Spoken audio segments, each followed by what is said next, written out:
Hey, hey, hey, hey. What up, ladies and gentlemen? I'm your boy Eazy. Put that ish on. We got Young Sus in the TV booth. I know, okay. Okay, Sam. I like it. Flannel Sam with the bangers. We got Flannel Sam in the audio booth today, ladies and gentlemen. Special guest. Glad in the moment now. What's good? We got a big show for you guys. I want to start with some break. Or I just want to start with a shout out real quick. Shout out to my guy. I don't know if he actually wants me to do this for him, but shout out to Dr. D. He hooked your boy Spinny up with the premier front row tickets to Hard Knocks tonight in Royal Oaks. If you guys are out there, make sure you check out for me and my boy Spinny. Yeah. We'll be sipping on some sick, because tomorrow's actually my birthday. So I'm saying, if you want to turn up, we can turn up, you know? Yeah. We all get to jump him for his birthday. Are we doing anything special for the show for your birthday? Today or tomorrow? Tomorrow. I don't know. You got to be naked the whole show. Yeah. So you be my birthday suit? Yeah. How old are you? How old are you turning? I keep saying 27. That's not true. You keep saying that. Yeah. That's what we're going with. That's not true. I know. Dude, you're not old enough to start lying about your age, man. Oh, I am. He's about to be 30. That's why he's scared. No, I ain't about to be 30. You're almost I am about to be 30. 29. So it's I am 29 almost. But nonetheless, welcome back to Woodward Heavyweight Show. We'll be educating Joey 2 times on the football, as we do daily on this show. No, man. Actually, we talked some hoops today. We got a little bit of hoops in the prep. Detroit Pistons may hire both Keith Bogans and Rashard Lewis. They did. Oh, it's official. Yeah. They did. Yes. Oh, snap. And That's the even better coaching news. staff. Yeah. Okay. We'll definitely jump into that one. I'm glad actually I have Young Sus and Flannel in for this one, because I am curious your guys' takes on that one. I know how I feel about it, but I'm not as familiar with Keith Bogans. I feel like, I know that they're a little bit nerdier than me at those kind of things. No, I'm joking. It's no George Mikan, but Flannel probably likes it. Yeah, exactly. 100%. Everyone's hyping up the Detroit Lions offense throughout training camp. We've seen it in person. Yes. Jared Goff looks great. DJ Chark looks even better. Yes. But should we be concerned about the defense in that scenario? Like, I feel like that's a conversation that should be had, because obviously we are concerned about the linebacker core. Malcolm Rodriguez killing it, by the way. Yeah. With the first unit a couple times today again. You know, so at least solidify himself as a 2. Yes. As our guy. We called it. As we said, we're here to teach you the football, okay? Call us Nate Make sure you guys pay attention. Fat Stradamus. Yeah.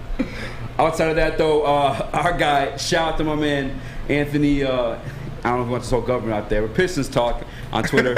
he did top 10 Detroit Pistons all time. My man's getting cooked in the comment section. From what I hear, I didn't actually go through and read them, but maybe I should. I'll read some out loud. It'll be some funny ones. But Spitty and I, we actually went ahead and we made our own impromptu top 10 Detroit Pistons of all time. Yes. And if you guys don't know, Spinny always likes to see the list and our takes, stuff like that. I always tell him, like, no. Yeah. We'll be in the back office talking, like Cheese Nips will bring up a topic. I'm like, shh, no. Like, save it for the show. Save it for the show. So I want raw reaction. So I have not seen Spencer's. Raw. He has not seen mine. Ooh, baby, I like it raw. Yeah, baby, I like it raw. Every day.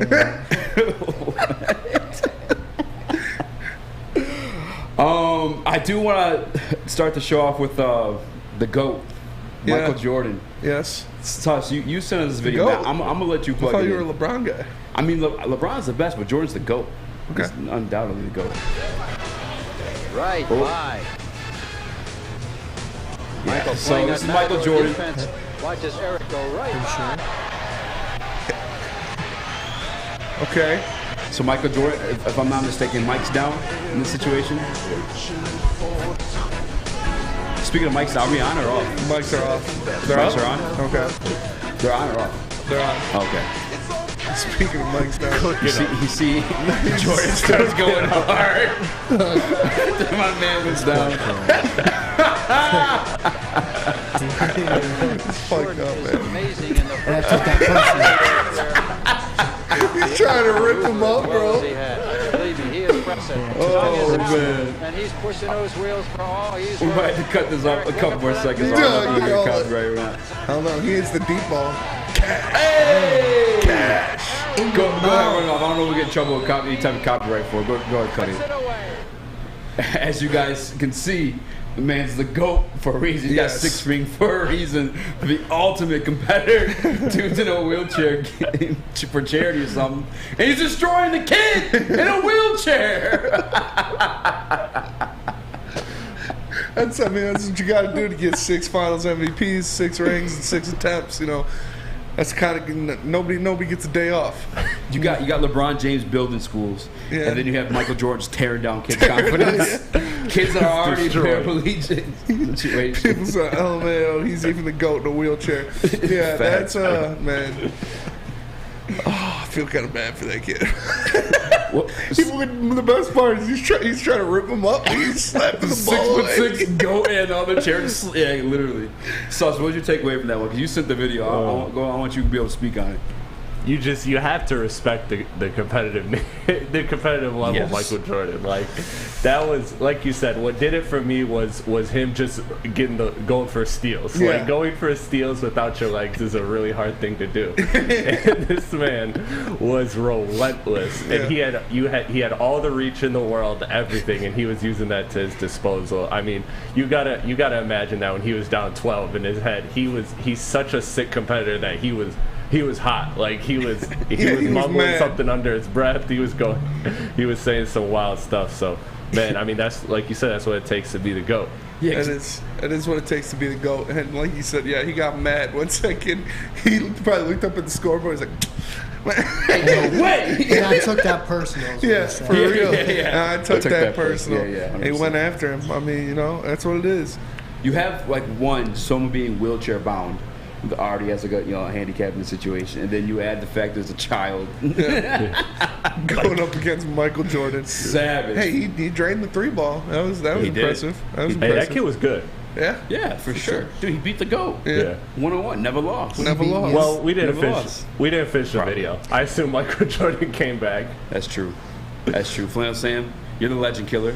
What's your take on that one? My takeaway from that one is that Michael Jordan is probably the biggest competitive psychopath of any human who has ever walked the face of the planet. He's probably a guy that when he was playing a game like Candyland with his sons, he would throw the table even if he lost that. And that's okay. It led him to be how great he actually was. But it's just amazing. It's a marvel to watch someone who is that competitive. You can't even lose to a kid in a wheelchair basketball. It's probably for charity or something. Come on now. Thank God he was grew to like a 6'6" man. 'Cause, Yeah. Dude, he was like 5'3". Like he'd be a POS human. Biggest asshole on the planet. 100% piece Yeah. of shit. 100%. So I had to play that video, man. That was awesome. Speaking of, actually, I got a question because obviously Jordan's the GOAT. I say Brady. It's safe to say he's the GOAT at the NFL game. Like who do you think is more of like a competitive itch or just like Jordan for Yeah, sure. I Yeah, think so, too. The guy. I mean, he gambles at everything. He does Yeah. everything at a high level. You see even stupid videos like that, like he's trying to destroy the kid in his own game. I feel bad for him, but no, yeah, Jordan is the ultimate competitor. 100%. Plus, he punched Steve Kerr in the face. Yes. Like your own team. Like Tom Brady's not doing that. You No. can say what you want, but I'm riling up the team. Yeah. Being that guy, he's not punching it. Go. Yeah. You know, 100%. Yeah. Speaking of the other guy who's maybe flirting with a GOAT conversation, I want to get this topic specifically to hear Spinny's story because I've never actually heard any of these stories for you. Yeah. Aaron Rodgers breaking headlines because he's tripping balls off some ayahuasca. Yeah. Aaron Rodgers admits to doing DMT and just like nobody cares. Like the NFL's just like, it's fine. So I shared in the group chat. It was Josh Gordon got suspended again because Aaron Rodgers does DMT. So it's So I mean, the man trips and he opens his mind, as they'll say. He lets nature in. You could probably take a look at Aaron Rodgers, listen to him talk for 5 minutes, and be like, that guy trips on something for 100%. sure. Yeah. He's talking about some wild shit most of the time, showing his toes on camera. Yeah. Yeah, that's. Do you have any trippy experiences to share? Have you ever tried ayahuasca? Ayahuasca's What's tea, ayahuasca? Right? It's from the tree bark. Yeah, I've never done that. No, I don't. I've never done that. That one. Yeah. What have you done? I've got. Everything. I've done a little bit of this, Come a on, little man. bit It's of just your whole that. family listening, man. Yeah, it's true. I got a couple mushy stories. There's one. I just did a little bit, nothing crazy, but I was laying in my friend's pool, and I would lay in the pool on my back and go like this, and it would push me under the water. Dude, wild. I don't even know. It felt like I was going into hyperdrive, there was one. I'm just picturing your big ass. You walk in the backyard, your big ass just in the pool. I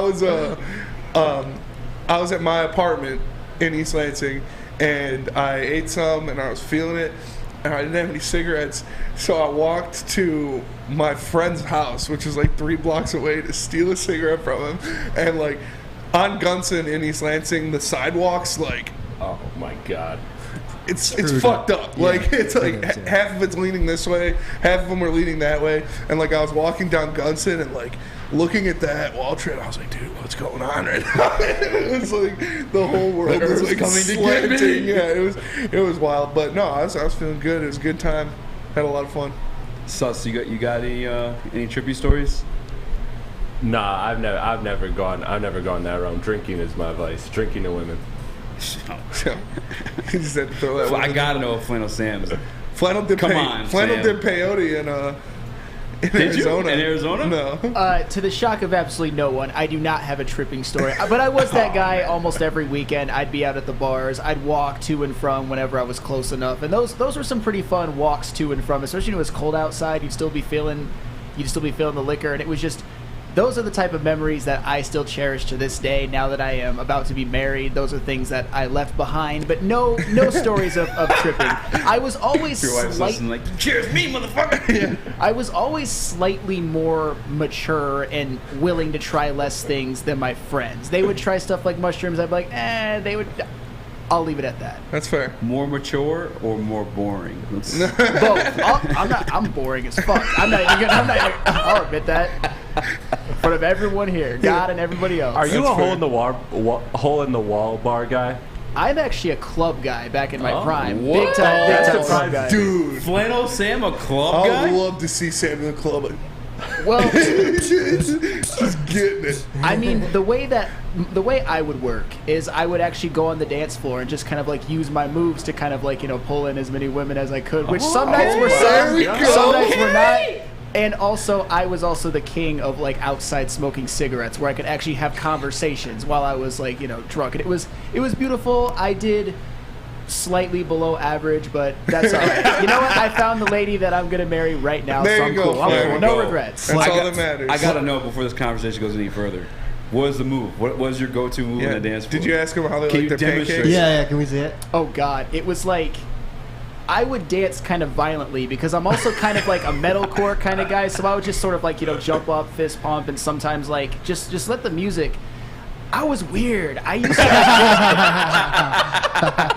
I was a very like insecure college kid who had all kinds of identity crises, and now I'm having a therapy session on air. So like sometimes I would just try to attract attention to myself, and it worked. Like I said, less than it did. But that's all right. I'm good now. There you I go, just Flannel. picture college Flannel. This has got the swoop of black hair and the eyeliner. He's got the eye ring at the top of his eye. He's hitting the dances with doing all I was those. a different guy back then. Oh, dude, that's awesome. And though. his height, he's taking somebody out with those fist pumps. Oh, Yeah, 100%. for sure. 100%. What's your story? You made me air my grievance. I got My you. mom might be watching this. But not before. mushrooms? Not before I tell you guys about the Academy Award. Oh, dang. All right. Academy. If you don't want your kids to end up like Flannel Sam or Spence wilding out, because I would never did that stuff, you enroll them in the Academy Award. It's a brand new state-of-the-art sports dome field house that has a regulation basketball court, volleyball court, soccer field, and also 7-on-7 football. They have K-8 features such as AM and PM latchkey, small classroom sizes, Learning Street, futuristic media center, free breakfast and lunch, Houghton Mifflin curriculum, academic games, and K-8 athletics. Guys, enroll your kids today at theacademyaward.net. This Woodward Heavyweights will be right back. Academy. It took exploring 50 different formulas and hosting countless taste tests, but we believe Gypsy Vodka is the smoothest vodka on the market. Don't believe us? Ask the owners. We're Mike and Adam Kazanowski with High Five Spirits Distillery. We're in close to about 1,200 locations throughout Michigan. We wanted to create a brand that was geared more towards freedom, love, adventure, and at the end of the day, we really wanted to tell a story that inspired other people to take risks, follow their dreams, whatever that might be. Hey, it's Scott from the Woodward Bet Show. Hey, guess what? We're getting closer and closer and closer to the NFL season. We're excited. We've been doing all kinds of drafts. We've been talking fantasy sports. We've been talking all kinds of stuff over there at 4:30 at the Woodward Bets YouTube page. Hey, you also got to get over to that app store and download oddstrader.com. It's got live scoring, play-by-play updates, the best place to check all the odds at the sports books right in the palm of your hands. But hey, let's get to some winners. We need some fun coupons. I know one thing we should be always attacking are them unders in that Tiger game. That's what we're rolling with here tonight. Under with Bieber pitching for the Indians. Sounds good to me. Woodward Bets, oddstrader.com. Check it out. Yeah, baby, I like it raw. Ooh, baby, I like it raw. Every day. Is that part of the song? Why does he keep doing that? What up, though? Welcome back to Woodward Heavyweights. I'm your boy Eazy. Join my man Spit More Rex. What up, though? Young Druggy in the house. I'm just kidding. We got Young Styles in the TV booth.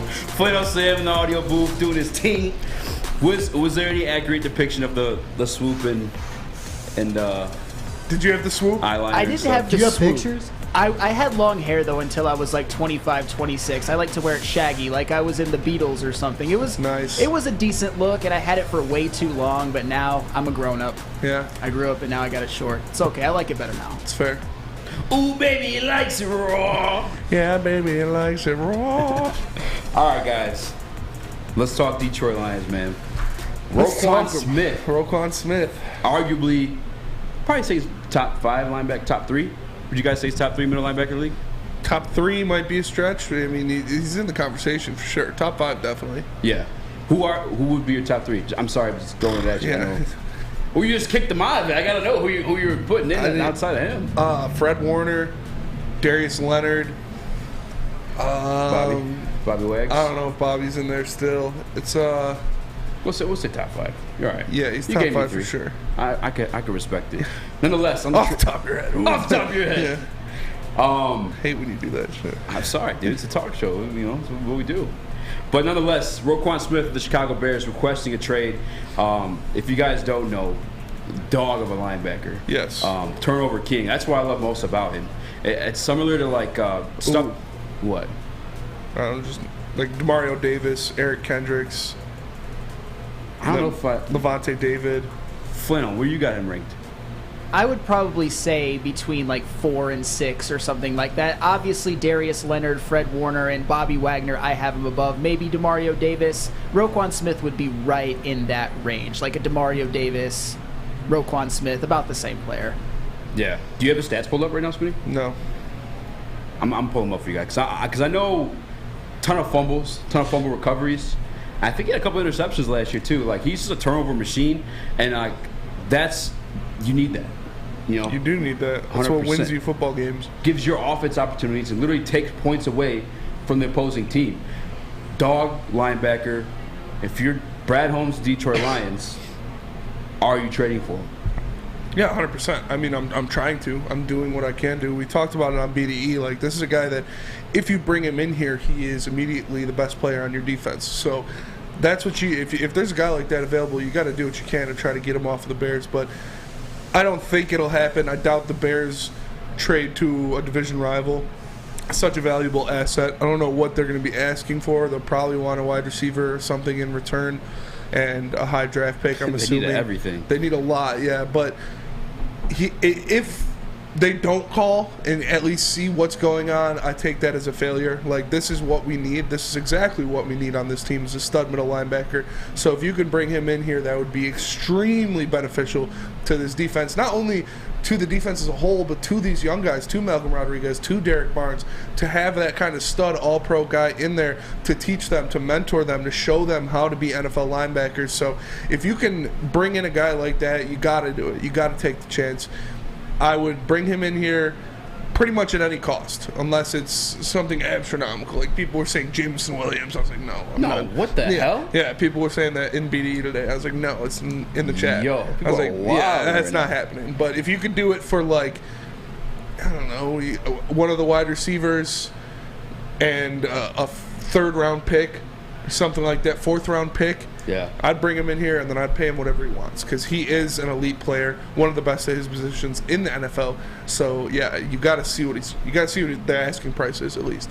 Damn, you actually brought up a good point. We do have a plethora of wide receivers. Yes. We know there's very much a wide receiver battle Farrell going Cooper. on Yeah, Farrell Cooper, the GOAT. We do have very much a wide receiver battle going on in our locker room. We probably could spare one. I'm looking at the Bears recently traded a linebacker, more so an edge rusher, and Khalil Mack for second rounder, sixth rounder of the Chargers. Would you be willing to offer that? What was it? Sorry? Second rounder and sixth rounder for Khalil Mack when he went to the Chargers. Yeah, I would. Yeah. I agree. Yeah, it's tough because I don't think the linebacker position holds as much value as it used to. With a guy like Roquan Smith, I was talking about the turnovers, and I was completely wrong on the forced fumbles, by the way. Yeah. He only has one in his entire career. But an interception every single year of his career at the linebacker position. 5 picks. He's got a touchdown. Yeah. 14 sacks. Spreads around the defense as well, not just the middle linebacker. He's played right side linebacker. He's played on the left side, obviously middle as well. 5 sacks his rookie year, 2 sacks his sophomore year, 4 before that, 3 last year. Yeah. All pro last 2 years. And he's fairly young. He's drafted in 2018. Is it another situation where he wants to get paid? Is that the reason why he wants to get traded? I don't know if that's what it is. I mean, I'm sure he wants a contract, but I think he doesn't want to be in that shithole of Chicago, that that terrible franchise that's falling apart. But this is a guy who's never had under 100 tackles in his career. Every year of his career, he's had more than 100 tackles. Last year, he had 153 tackles. Like, come on. This is a guy that is an anchor to a defense. He is a stud. He's an absolute stud, and he's just entering his prime. Like, he is peaking right now, like peaking. So if you can bring him in here, if you can get a guy like that, you got to do it. You got to do it at any cost. That's how you win football games. Especially, Joey was going at me yesterday for saying Kareem Hunt, and we should, focus on defense if we're going to make a trade. Well, this is that trade. This is that guy that's like, okay, a wild player, a franchise-type linebacker who is peaking, like, in the prime of his career and is a tackle machine. You go get him right now. But, again, I don't think the Bears will trade inside the division. But you got to make the Bears hang up on you. You have to offer them until they hang up on you. You offer them Quintez Cephas, a third-rounder, and a fourth-rounder. You offer them Alex Anzalone, Quintez Cephas, and a third-rounder. Like, you go out and you get this guy. See, the likelihood of it happening in general is just not realistic. One, you do have us being within the NFC North. Like, I think that's the number one reason right there. No, that's actually probably number 2 reason. Number 1 reason is like the cap concerns. Jared Goff very much is still the 4th highest paid quarterback in the NFL right now. I know there's new contracts being made, and down the line those cap numbers will start to hit, but that's still a lot of money that he's taken up on this roster. And I think we only have like 9 open. Cap availability. He obviously is going to get re-signed to wherever he gets traded, and we just don't have the money to do that. And like, if you're talking like 3rd and 4th rounders, like what? I mean, there's a way you can clear a lot of cap space next year too. For sure. Amon-Ra St. Brown, what, 5th round pick? Yeah. We got Malcolm Rodriguez this year. Everyone's really hyped about 6th round pick. Like, I think Brad Holmes could do a lot with the 3rd or 4th rounder. I don't know that it'd be Roquan Smith, per se, but like I would be surprised. Saying like Brad Holmes seems to be pretty damn good at his job so far. And we have to see this year's class on the field to accurately judge him. Even then, it's a rookie season, but we're all pretty hyped for a reason. I mean, Malcolm Rodriguez taking starter reps already as a 6th rounder. Flano Sam, I didn't get to hear your take on this during BD today. Oh, I'm a huge Roquan Smith guy, and what makes it even better for the Lions, and I agree with Spencer, you at least have to make the phone call and see and just offer something. This is a position of need for the Lions. The Lions have one of the worst linebacking cores in the NFL, maybe the worst. And Roquan Smith is one of the best middle linebackers in the NFL, and he's kind of that throwback guy, that complete middle linebacker, the captain of your defense. Mm-hmm. He can blitz. He has 14 sacks in 4 years. That's very, very good for a middle linebacker. An absolute tackling machine, like last year at 163. Never had a season below 100.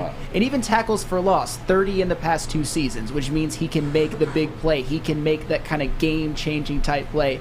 And every single season he has played, he's had at least 1 interception. That guy's skill set combined with the need for the Lions, I think Roquan Smith is one of the best players in the NFC North. And if you could transfer him from the Bears to the Lions, this would instantly... if they got Roquan Smith, I might be on the 9-10 win train, honestly. I probably would too. I think what it comes down to is that you're right. They can make the cap space if they want to. And you got to think about this, too, just for this year time being. When somebody gets traded away, you guys all know the other team that he's moving from, they're stuck paying that dead salary cap. I'm saying? So you get him on a little bit of a discount that first year at least. But just to reiterate how good this guy is, Amani Warrior, Spinny, your favorite cornerback on our team, last year had pass deflections 11 as a cornerback. 7 the year before that. This guy, Roquan Smith, 3 last year, 7 the year before, 2 the year before that. It's rookie year 5. And then you add in, obviously, the 100-plus tackle seasons he has. QB hits 5, 2, 6, 4. Like, he's just all over the field. Like, this guy's an absolute stud. Now, I will question this, and I'm not as familiar with this new defense because I haven't seen him on the field or in action outside of practice. Is the system, like, the type of system you think he fits in? Like, yeah, oh yeah. I think he fits very well in this system. I think he probably just change it. He can be right. Good. He'll be right in the middle of the defense. He'll be given free reign to do whatever he wants. Like he is going to be, like Sam said, he's the guy that comes in. He's the captain of your defense. He's going to be calling the shots. He's going to be calling the defense. So, yeah, that you need that. You need a guy like that in the middle. And for like how you were saying, like, yeah, I don't want to get. We see what Brad Holmes did with Amon-Ra and with Malcolm Rodriguez with those lower round picks. Like, as much as I love those guys, they're not Roquan Smith. Like, Roquan Smith is one of the best at his position, solidified, like I said, multiple 100-tackle seasons. Like, yes, I think Brad Holmes is a great drafter, and he has gotten great talent with guys like Amon-Ra and Malcolm Rodriguez, who we think will be very good for their careers. But this guy has proven that in the NFL, he can do this. He can be that guy. So I don't think you got to fear giving up a 3rd or 4th rounder, because what you're getting in return is a proven, solidified, franchise-changing piece. And he's generally healthy for the most part, too. That's tough, man. I think what it comes down to is, like, the Lions truly are competing this year. If they really think they have those types of odds this year. Yeah. And he comes from the ilk of fuck those picks. Yes. Brad Holmes does. I wouldn't even be surprised. Troy Weaver doing his damn thing so much, he might end up with Roquan Smith. This is a stash. Troy Weaver trades Kelly Olynyk and Corey Joseph to the Bears for Roquan Smith. Troy Weaver trades the Kroger franchise. Kelly Olynyk for Roquan Roquan Smith. Spinny, I need to work out the way my speech is, but if I want to work out my physique, get buff out there. Where could I go? If you want to end up looking like Roquan Smith at the end of the day, you can hit Planet Fitness. Because as you know, we broadcast this show live from the Planet Fitness studios. I do it every time. Some damn mushrooms, man. I got it right yesterday, but I didn't get it today. And right now, for just $0 down and $10 a month, you can get your Planet Fitness membership. No matter where you are, there's a Planet Fitness nearby. They're home of the judgment-free zone. And remember, until August 31st, high school students can work out for free thanks to the summertime pass. You can join in club or online at planetfitness.com. It's Planet Fitness, where your fitness is essential. We are the Woodward Heavyweights, and we will be right back. At work and at home, we're there with smarter security solutions, featuring complete automation with customized alerts and more. For over 90 years, we've been the company that's been counted on to protect what matters most, all with personalized service and care. Right now, for a limited time, receive a free video device plus free installation with a new home system. Guardian Alarm. We protect Michigan. When you need apparel, there's only one place to go. Big Frog in Novi. With no setup fees, no artwork fees, no minimum, and a 24-hour turnaround, you can have your whole team outfitted in no time. Embroidery, direct-to-garment, vinyl, and screen printing, Big Frog has it all in all the styles you want. So whether it's a sports team, fundraiser, school event, or corporate needs, Big Frog is your one-stop destination. Visit bigfrog.com/Novi or call 844-4-BIG-FROG. Guys, our friends at Alt Equipment know that when it comes to getting your job completed on budget, on schedule, uptime matters. That's why Alt Equipment is partnered with the biggest names in construction, with the most diverse rental fleet in Michigan. There's nothing your project can throw you that Alta can't handle. Give them a call today, guys, at 844-GO-TO-ALTA today. Again, that's 844-GO-TO-ALTA today. Alt Equipment, where uptime matters. What up, though? Welcome back to Woodward Heavyweights. I'm your boy Eazy, joined by my man Spinmo Rex. We got Young Sus in the TD booth doing his team. And my guy Flannel Sam, the GOAT. The GOAT, the legend killer. Throwing on bangers, dude. Swinging, throwing bows in there. Yeah. No, I'm playing. Cheese Nips. cutting clips today. Shout out to you. You're in the house too, man. Yeah, How you I feeling am. about the Roquan thing? I don't think we'll get him, but like that would be cool to trade for him. Like, Yeah. I think that would be a good trade for the Lions, and he's obviously close to top 5, if not top 5 linebacker, and he brings a lot to the team. I just don't know if Chicago would do it. That's the biggest question. We always like to talk about these scenarios and everything. Yeah. But, We got to talk about them. Right, of course. I don't think it would happen though. Fun exercises. What, was someone behind By you? Yeah, Ryan was behind him. So it's just drop the ball on the mic on the cam switch. I'm looking right now too. I'm kind of curious. So when was Roquan drafted? He was drafted 8th overall in 2018 Oh damn, that's high. out up of there. Georgia. Georgia. The dogs. We're the dogs. Dogs. Spurrier. You think visors are cool? What are you going to do when the dogs come to you? I'm looking at the average salary of top paid linebackers because obviously we would have to re-sign them. Unless you're just giving up the pictures to rental. You know, that's something the Rams do if you're actually competing for a championship. I don't think that's the case. No. You would want, you're re-signing him if you trade for him. Okay, so If you're the Lions. is Miles Leonard's real name Shaquille? I'm just looking at the highest paid linebacker, Shaquille Leonard. I never heard. No, him he called changed his name. that. Did he? Yeah, Darius Leonard changed his name like earlier this Oh, yeah, year. so He wants Miles. to go by Shaquille. Wow. Yeah. What if that was a middle name? I think it Something like is. that. I remember hearing that, yeah. Nonetheless, $19 million is what he was paid. Yeah. Roquan Smith is a top 5 linebacker. Probably reset that market. Probably upwards of $20 million. Are you guys paying Roquan I Smith? don't know. Darius Leonard just got paid. But that's what I'm saying, though. I think that's mean, the market. But every year it goes up. Yeah. I mean, he's a Darius Leonard-esque. Well, I'm sorry, Shaquille Leonard-esque. Are you willing to pay Roquan Smith upwards of $20 million? I don't know if it'll be that high. I think you could get away with paying him 17 to 18. Get out of here. You think he... Yes. What? He's going to command the highest. Why? He's a top 5 linebacker. He's not the best linebacker. And like I said, Darius Leonard just got paid. And Shaquille Leonard is the best linebacker. And like Fred Warner, when he gets his new deal, he'll get upwards of $20 million. But I don't think Roquan Smith is going to require that much. If this desk was so damn long, I'd handshake bet you right now he gets 20 mil. 20 plus mil? Roquan You Smith? said upwards of 20 mil. Yeah. Yeah. 100%. I mean, look at Christian Kirk, for example. That was... Jumps. I don't want to talk about what the Jaguars do But that's how it works. as a trend. I know, but that's just how it works in the market. You know what I'm saying? Like, one guy sets it, and then free agency starts the next year. Well, I'm of this elk, I want that. And then it goes to the highest bidder. If you're willing to pay him that much. I would pay him that much. You pay him $20 million. Yeah. That's quarterback money. Yeah. Sheesh. So you have to play good players to get good players on your team. Yeah, I mean, it's And I definitely... wouldn't pay T.J. Hawkinson. You wouldn't pay T.J. Hawkinson? No. Well, you couldn't afford to pay him Yeah, at exactly. that point. That's what I'm saying. I wouldn't pay T.J. Hawkinson, and I would pay Darius Leonard.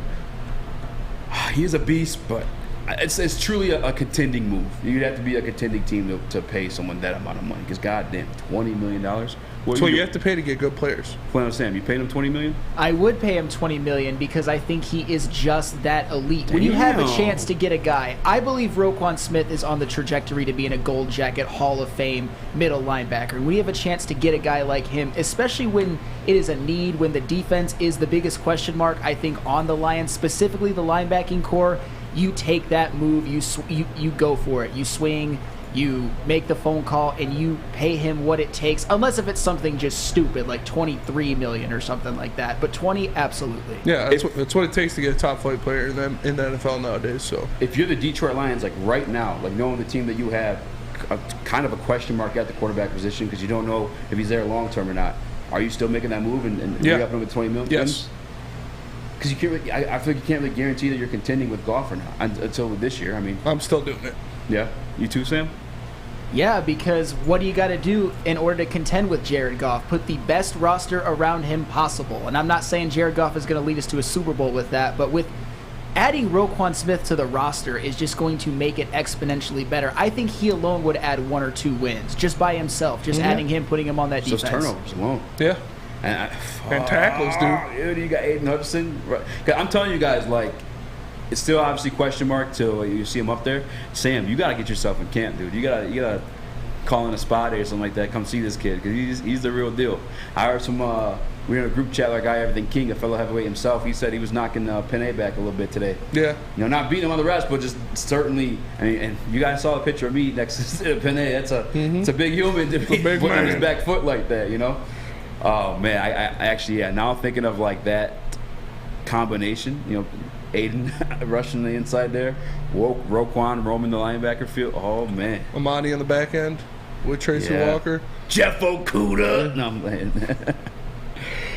Hey man, I mean, I don't know. I don't have a for sure answer on it. I'm quite. $20 million is a lot to pay a guy that's not your quarterback. I'm not a big fan of that.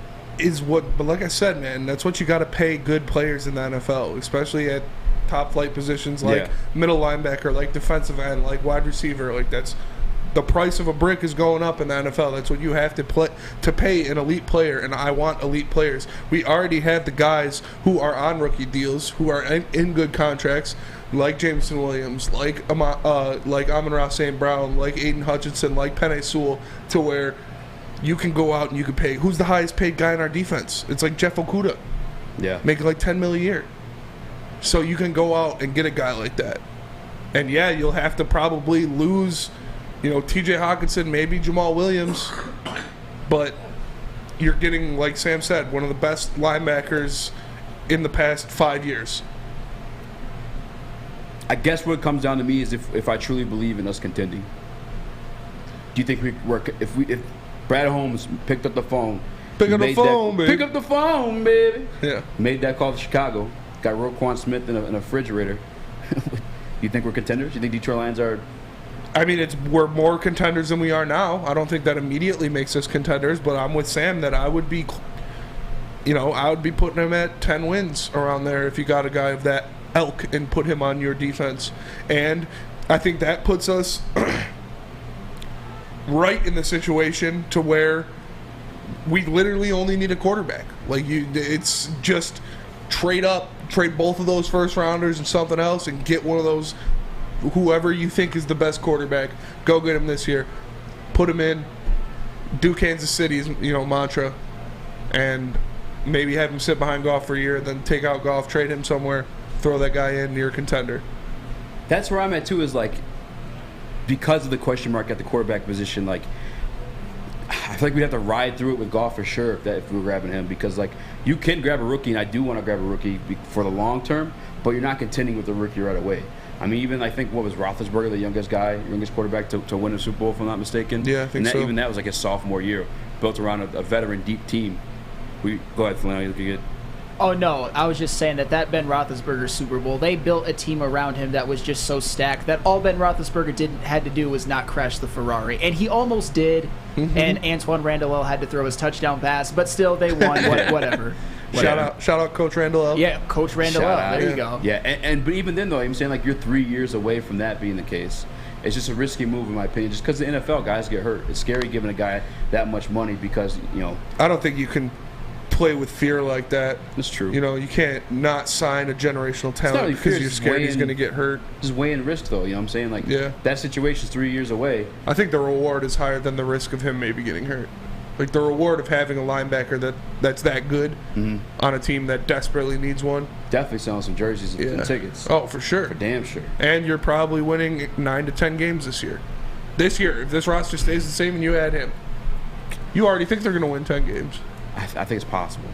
I said 9.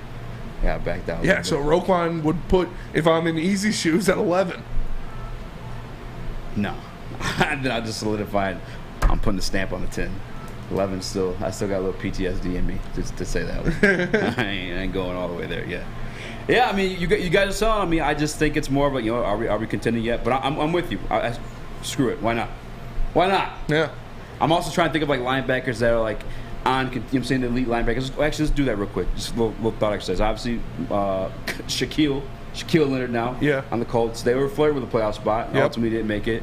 Who else in the top linebacker Darius Leonard or Fred Warner. Fred Warner on the Niners. Shaquille Leonard. And Darius Leonard, yeah. Demario Davis on the Saints. The Saints with a quarterback are They weren't really much last year, because they didn't have a quarterback. Yeah, but that's what I'm saying. We have so with a quarterback, they are a contending team. A lot of people think they're going to win their division this year. That's like if saying, if Jabu can stay healthy, Bobby Wagner, Levante David.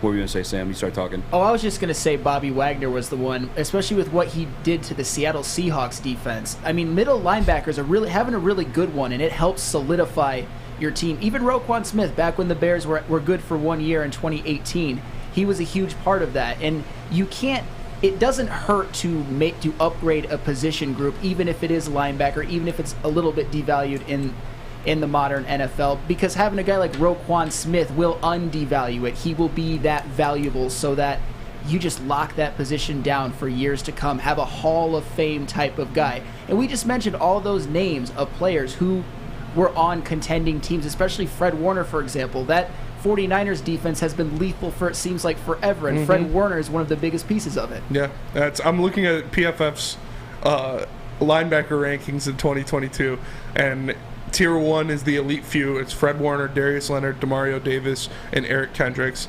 And then it's the aging elite is Tier 2. It's Bobby Wagner, Levante David. And then Tier 3 is whatever Micah Parsons is. It's Micah Parsons. Like, is he a linebacker? Is he an edge rusher? You don't even know what he is. But I thought that was funny. And, wow. We have 2 first-rounders, one being the LA Rams, who, no. if Matthew Stafford's out there, you're giving up the... No. Sam? You're in love with the guy. Oh, I'm not giving up a first-round pick for Roquan Smith. What if they give you a third? Roquan and a third for your first? No. Oh, God. I think I might do that. Shoot, For the Rams first? Yeah. Take your later first. No. Oh, man. You know what? That's why I'm not Brad Holmes. I'm not even going to answer that because it's just I'm teetering that much. Let's just let Brad Holmes make the moves. Yeah. 100%. He's in Tier 6. It's young ascending. Roquan Smith's in Tier 6? Yeah, young ascending is what Tier 6 is. They have him at the 14th ranked linebacker. Holy hell. Yeah. Give me the people ahead of him in that tier. The tier above him. Jeremy Omusa-Koromoa is ahead of him. Jeremiah Omusa-Koromoa. And then Tier 5 is Alexander Johnson, Matt Milano, Zach Cunningham, and Shaq Thompson. Bro, I hate... And they have Devondre Campbell. Well, let's not. I don't like PFF. Well, I don't know if it's like their rankings. It's weird because like Tier 4, tiers. Tier 4 is a 1 year wonder. Yeah, I don't mess with advanced analytics. Obviously, advanced analytics have Detroit Lions ranked as the 26th overall offensive line, and that's quite clearly not going to be the case. That's just silly to me. But I need to relax about it. You know what I'm gonna do? I'm gonna grab me a Molly. There you go. Grab me a Molly made by Gypsy Vodka. It's the official drink this summer, guys. The Mulligan made with Gypsy Vodka. 8% alcohol. It ain't no weak drink. It's a real deal. Might be celebrating my birthday tonight. I don't know. We're teeter-totter on it, but if we do, I'm probably gonna grab me a Molly. All right. Well, you're on the golf course, hanging out in the backyard, or getting ready for that Hard Knocks premiere with your boys at 10 p.m. tonight. Spinning IC at 7:30. No big deal. Light flex. No big deal. Ask for the Mulligan at your local golf course or Total Wine near you. Is what we'll have. We'll be right back. Hey, this is Mr. Kearney, Chief Academic Officer at Academy of Warren. I want to welcome you to the brand new field house. The state-of-the-art facility has a regulation basketball court, volleyball court, soccer field. It can be used for 7-on-7 football. Our K-8 academic features AM, PM, latchkey, small classroom sizes, Learning Street, futuristic media center, free breakfast and lunch, Houghton Mifflin curriculum, academic games, K-8 athletics, and more. Enroll today at academywarren.net. Summer salads, and dip shakes. All at Big Boy. Try a chicken club, chicken cordon bleu, or sunrise ham and cheddar. All on our grilled ciabatta bread. Or keep it light with our Michigan apple, chicken Caesar, or Greek salad. And don't forget to cool off with a frosty hand-dipped cookies and cream or strawberry shake. You heard it here first. Summer just got better. We don't like to brag that we are the toughest sports network in Detroit, but we do have a guy named Darren McCarty on our side.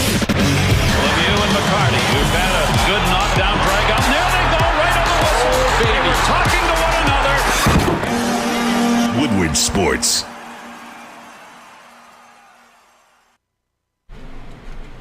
Guys, don't let these fancy studio cameras fool you. Okay, I am a white man.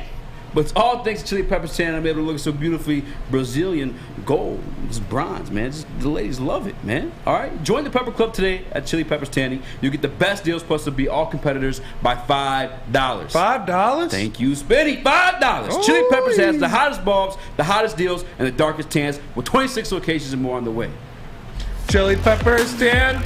What up, though? Welcome back to Woodward Heavyweights. I'm your boy Eazy, join my man Spin More Rex. What up, though? We got Young Sus in the TD booth doing his team. We got Flannel Sam, the legend killer, in the audio booth. Shout out. Thank you for joining us today. Cheese Nips on the couch, on the casting couch, and K-Cam doing his thing as well, cutting clips for us. Are you cutting that flannel clip? Yeah, I have it.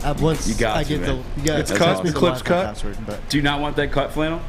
I mean, it is what it is. I said it in front of everybody, in front of God and everybody and all the heavyweights audience. So you know what? Why front of God and the heavyweights. I'll give it to Leach, and then he'll do whatever he wants with it. So, yeah.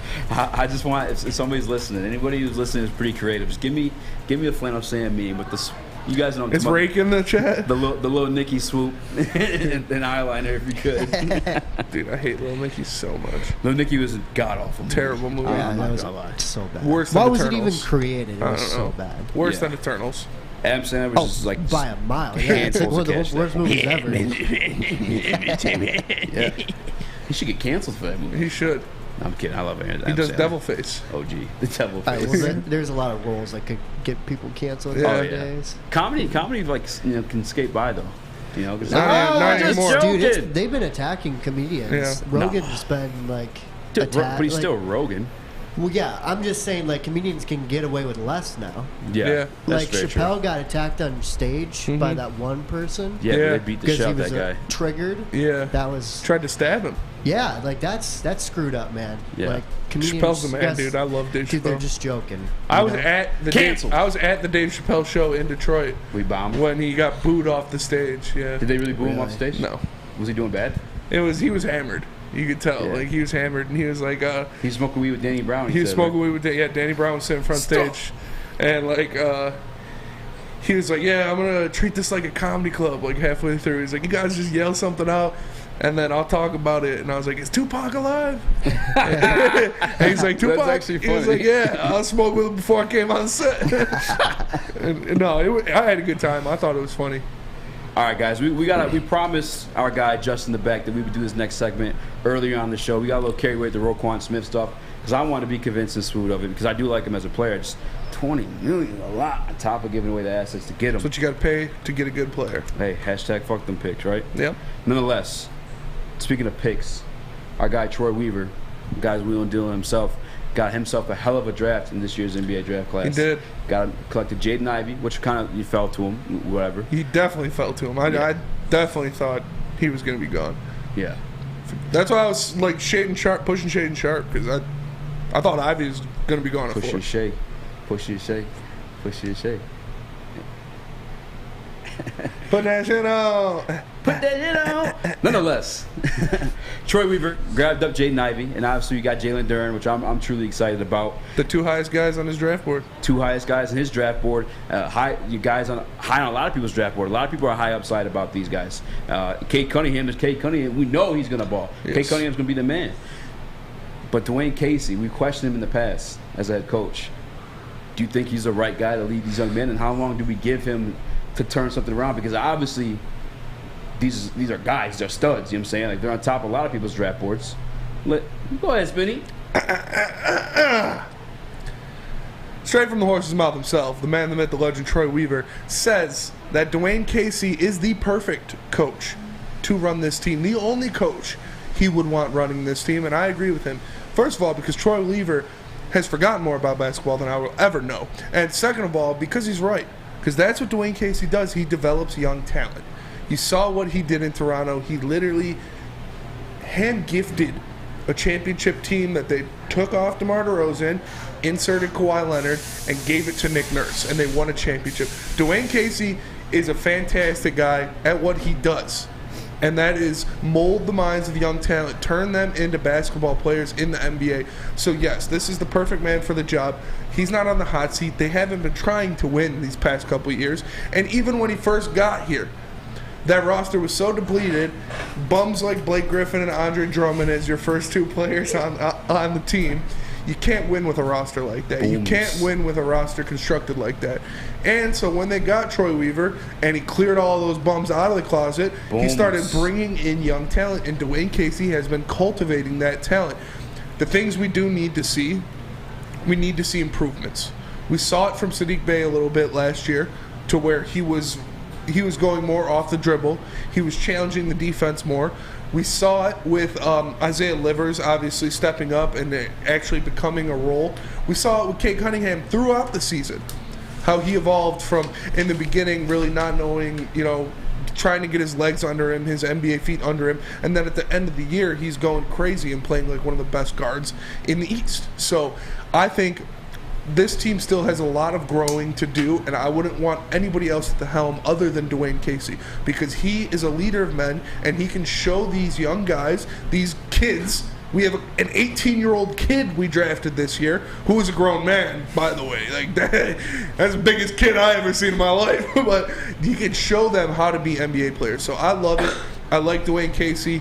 Do I think he's going to be our head coach when we're going to the promised land? No, but he is perfect for what the role he's in right now, and he is under no pressure to win just yet because he has a lineup full of young guys trying to learn how to be NBA players. Okay. I feel like that was like a yes and no. I don't think he's on the hot seat. No, I'll give him. Yeah. He's got 2-3 more years. That's okay. To cultivate these young guys. I'd say the same. 3 years. Yeah. Cade to be a vet at that point. I feel like 4 years in the league at that point. Jaden, I don't know how good of a two-sided player he's going to be, but I think he's going to be a stud on the offensive side of the ball for sure. You got Cade Cunningham as an elite playmaker. Well, I believe he's going to be an elite playmaker. Feeding him, as well as Jalen Duren on the defensive side of the ball. I think for sure 3 years. And then got some breaking news today as well. Detroit Pistons might be adding Rashard Lewis, Keith Bogans to that coaching staff as well. They did. They did. Yeah, they already did. Yes. Which I love the Rashard hiring more than anything. Mm-hmm. Keith Bogan, he didn't really have a great NBA career as an NBA player himself, but I know he's part of that Knicks team. Yes. And I think that's solid defense. And that's obviously one thing we're preaching and pounding into this guy, Jaden Ivey, as we mold him. Because we know he has it on the offensive side of the ball. We just want to see that amount of energy and speed translated to the defensive side of the ball, creating turnovers and whatnot. Keith Bogans, I'm hoping he can do that. Mm-hmm. Rashard, though, you can never teach somebody how to shoot and they for sure knock down the shot. But as a big man, I feel like he offers tons of advice for guys like Isaiah Stewart that we're trying to transfer into the 4. Jalen Duren, I don't know where we want to grow him offensively, but we see him take a couple of shots, a couple of fadeaways in the in summer league. Rashard has experience as big men to find spots or create extra space for you to get that shot off. So I am a big fan of especially Rashard Lewis more than anything. He was a vet guy on the Heat team that won as well. Yes, yeah, he was. Rashard Lewis was a great NBA player. He had a great season, or a great career. Like you said, he was a stretch big in this league, and he was very good at it. This is the same thing we see with what the Lions did. They're bringing in former players to be in that coaching staff. They're bringing in guys that these players can connect with and be like, oh, okay, this guy's telling me what to do and how to do it. He's been here before and he's done it. So I'm going to listen to that a little bit more than if I have, Stan Van Gundy or who is that? Oh my God, who is that other head coach we had for 2 years? That little white guy.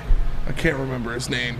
The guy Frank Lawrence. Yes. Frank Lawrence. Yeah. Frank Lawrence. Yeah. I don't have Frank Lawrence and Stan Van Gundy telling me to do these things. I have Rashard Lewis telling me to do these things. So that is just another aspect of, these are guys that have been there. They've done that.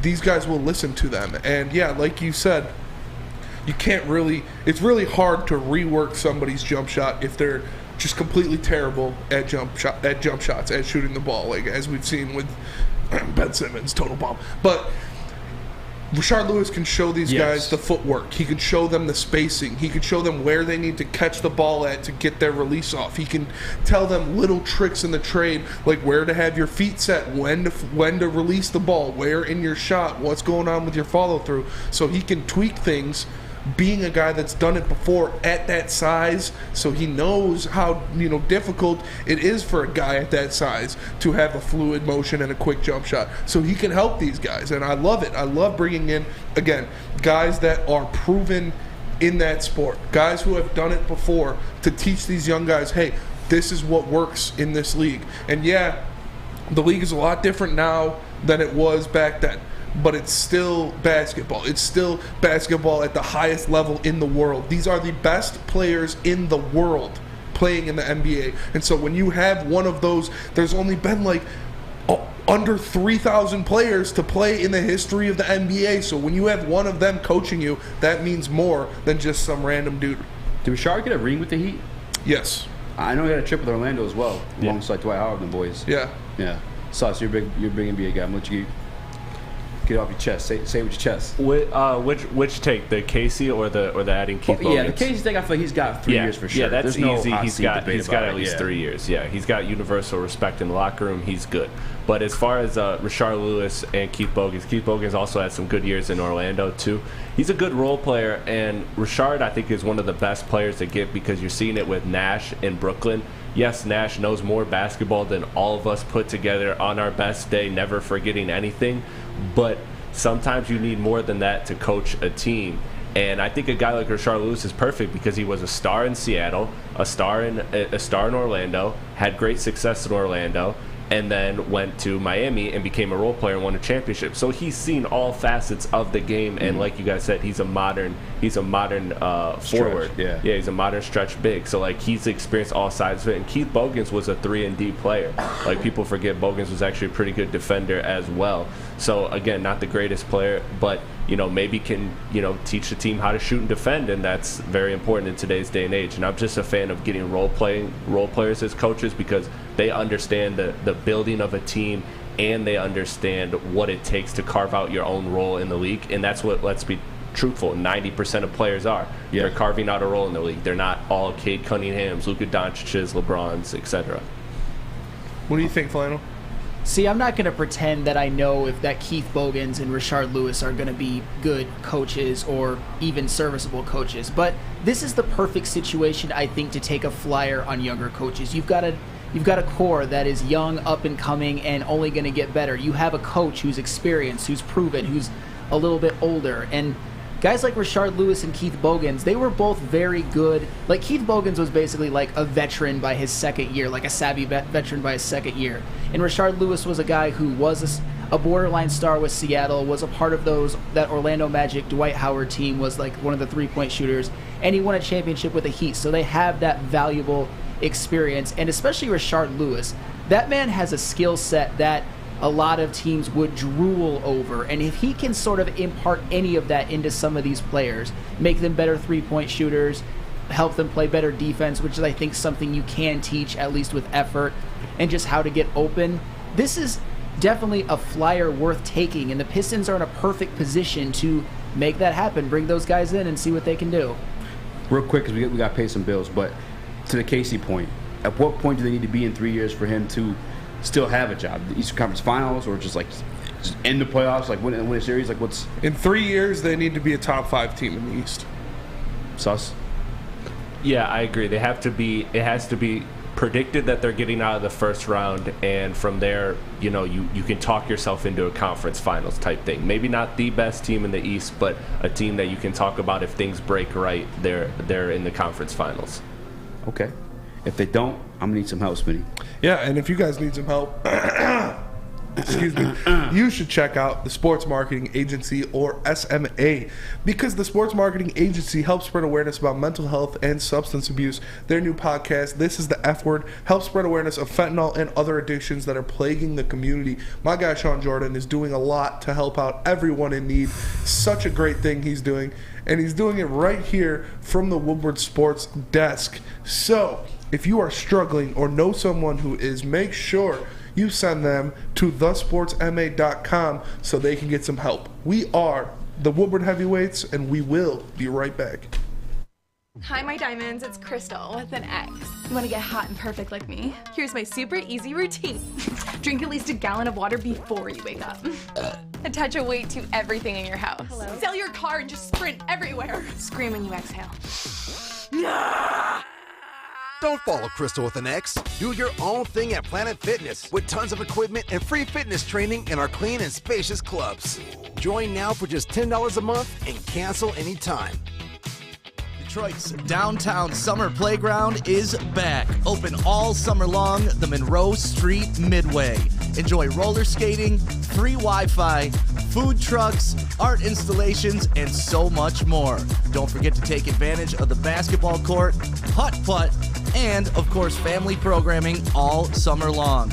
All art installations are done by Detroit artists, and it's a fun, safe event from people 1 to 100. Go to deckedoutdetroit.com. What's going on, everybody? It's Spencer for the Fulling Warehouse in Hamtramck. You know it, you've heard of it. It's the home of the original football bowling pin game called Fulling. Multiple different ways you can play. They have $12 open unlimited play where you can stay there open until close, have a good time. They also have private lane reservation for $120. You can have 10 to 12 people and get your own lane. And of course, you can bring in any type of food that you want. If you get thirsty, they have a $2 mystery beer vending machine. $2? You pop in $2. That's it. And it pops you out a good beer, no hassle, no fuss needed. But if you know what you want or you want to make a decision, they have multiple fully loaded bars for you to choose from. So come on down to Hamtramck and check them out at the Fulling Warehouse or visit them online at fullingwarehouse.com. What up, though? Welcome to Woodward Heavyweights. I'm your boy Eazy, joined by my man Spin More. What up, though? We got Young Sus in the TD booth. My man Flannel Sam, the legend killer, in the audio booth. Cheese Nips cutting clips for us. If you guys know me, honestly, I'm gonna take the Andrew Tate route, like we said the other day.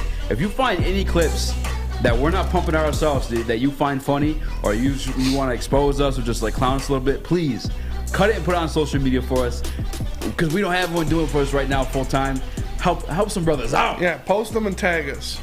100%. But I want to talk some Detroit Lions, man. We got off topic a little bit. We talked Pistons, and I feel it was a good conversation to have, because we haven't had that conversation yet. Dwayne Casey's very much been on the thin line of being on the hot seat, and he has got a new team. But I'll give him 3 years nonetheless. But I want to talk about the Detroit Lions this year. In training camp, you hear DJ Chark. Your tweet popped off. It did. Two of them did. Yeah, someone tipped you off on that. Yeah. But nonetheless, DJ Chark looking like a beast in training camp. Amon St. Brown, you already know, is a beast and looking the part as well in training camp. DeAndre Swift is the one player the coach and quarterback both said is the one guy to look out for on the offense. Feeling pretty good about the offense this year. Flannel Sam's got DeAndre Swift leading the entire NFC in rushing yards. Our offensive line fully healthy, although they rank 26 in ESPN eyes. But nonetheless, feeling pretty good about the offense. But however, training camp, watching the film, seeing our guy Jeff Okudah getting burned by Reynolds, getting burned by Chark, time and time again, and the highlights of our offensive players.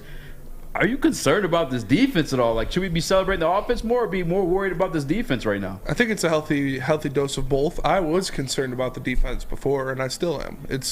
We're hoping Aiden Hutchinson can come in there, and if you're Sam Flannel, get 12 sacks this season and win Defensive Rookie of the Year. But I don't think he's going to do that well. I have him at 9.5, which is still a huge jump, a huge boost to his defense. But we still need to see it. Again, they're implementing a new system. They don't have a lot of proven guys up front. They don't have any proven guys in the linebacking core. And they really only have 2 guys that are worth a damn in the secondary. They have the best players on this defense right now are a rookie in Aiden Hutchinson, Tracy Walker, and Amani Omowarie. So we need to see Ali McNeil. He needs to show us. Levi Ozarike needs to show us. Show us. Exactly, Rose. Charles Harris needs to show us that he can do it again. Where you at? Where's he at? Where's the pass rush at? So they need to prove that they didn't catch lightning in a bottle with Charles Harris. Romeo Okwara, is that Achilles going to bother him so much? Can Jeff Okudah be maybe not the number 3 overall pick, but a first-round corner? Can he go out there and be a good corner in this league? There are a lot of questions, and you should definitely be concerned. But I think it's a little both, because the offense is also supposed to be very good. I'm not expecting a top 5 or even top 10 offense in the league this year, but I think they're going to have a good season. But the defense is concerning. I am concerned. I know that I was somewhat confident and heading into this year, because we do have Aiden Hutchinson. I was high on Malcolm Rodriguez. We do have guys returning healthy. Well, hopefully Jerry Jacobs here soon, but nonetheless, Jeff Okudah and the rest of those guys too. If you move into the safety position, Will Harris is a lot better at the cornerback. But I am a little bit concerned, because I I do think this offense is going to be good, and I was confident the offense was going to be better heading into the season regardless, no matter what. I expected the defense to take a leap as well, and I just through what we've seen, like being there in person, I haven't seen that out of the defense like consistently. I did see some bright spots out of Aiden Hutchinson, and maybe our offense is just that good. You know what I'm saying? But I don't like to think that way because that's kind of like a slappy place to go. You know what I'm saying? Because we haven't seen him in real action. But I am a little bit concerned, mainly about the secondary. These guys are getting toasted, getting burned. As much as like I don't think Jared Goff is like a guy. Jared Goff shouldn't be toasting him like that. You know what I'm saying? He's not that guy, unless I'm completely wrong. You know, but I don't know, man. I am a little bit concerned about the defense, just through what I've seen in practice the past couple of days. I know that Will Harris and Jeff Okudah are very much in a competition for that CB2 slot. And that's just like I feel like that doesn't sit well with my stomach, bro. You know what I'm saying? Like I want at least one of them to be for sure the guy. You know, where you at with it, Flannel? I obviously have some concerns about the defense, especially since nobody really is what you would call proven. I obviously have a lot of faith in Aiden Hutchinson, but he is a rookie. Charles Harris, was that a fluke? Because he was a bust in Miami. And then he comes to Detroit, has a really good year. And Romeo Okwara is coming off of an Achilles, although he once had a 10-sack season. I'm not a big fan of the linebacking core, obviously, although I think there's a chance that Derek Barnes and Malcolm Rodriguez are good. The secondary, I like Oruwariye. I kind of like Tracy Walker. I think he's serviceable. But I also think it says a lot about the offense. I love DeAndre Swift. I think he'll lead the NFC in rushing. I love the offensive line. I think they have 4 potential Pro Bowlers. And I love the weapons. Guys like Amon-Ra, TJ Hawkinson, Jamison Williams, DJ Chark, Josh Reynolds. That's a very deep, good wide receiver core and tight end core. The one position on offense that I am concerned about is the quarterback, Jared Goff. I don't dislike him quite as much as you guys, but I don't think he's the guy. But if you provide him an offense, he has proven that he cannot crash the Ferrari on the way to a Super Bowl, although I don't think the Lions' offense is a Ferrari just yet. It's a lesser nice car. It's like a Mustang. A Mustang, absolutely. Yeah. Corvette.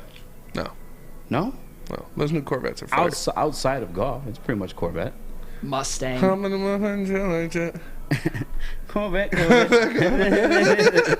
Come on, give him a Corvette, bro. Especially when J-Mo comes back. If J-Mo is what we think he is, it is absolutely a Corvette, and it is trending towards a Ferrari. He's the guy that can unlock the Ferrari offense. If J-Mo hits, I will be doing backflips, even though I've never even done a backflip on a trampoline. He's gonna start hitting the moves you used to do in the dance club. Yeah. Oh, there we go. I'll go back to the club and like revisit my old moves. There we go. Sam has a flashback. He gets to the club, has a flashback, starts combing his hair over. Put on highlighter. Starts ominously smoking a cigarette and staring us down. What's that Marvel show where you like the the Moon Knight? Yeah, Moon Knight, where he's like, yeah. Every day I wake up.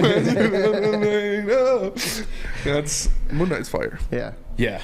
Moon Knight was pretty good. Nonetheless, so I am a little bit concerned about the defense. Because I'm confident this offense is going to be good, again, like I said before we even started the season. Mm-hmm. Just the matchups, they pair so well. I mean, I've said this 1,000 times in the show.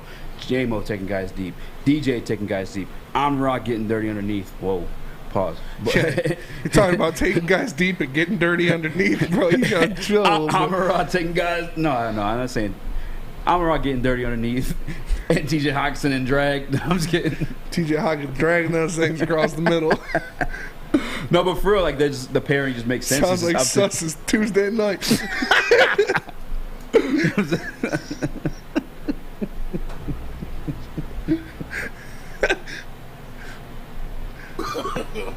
No. You gotta say something. I can't talk. Okay, but I think it's like I said.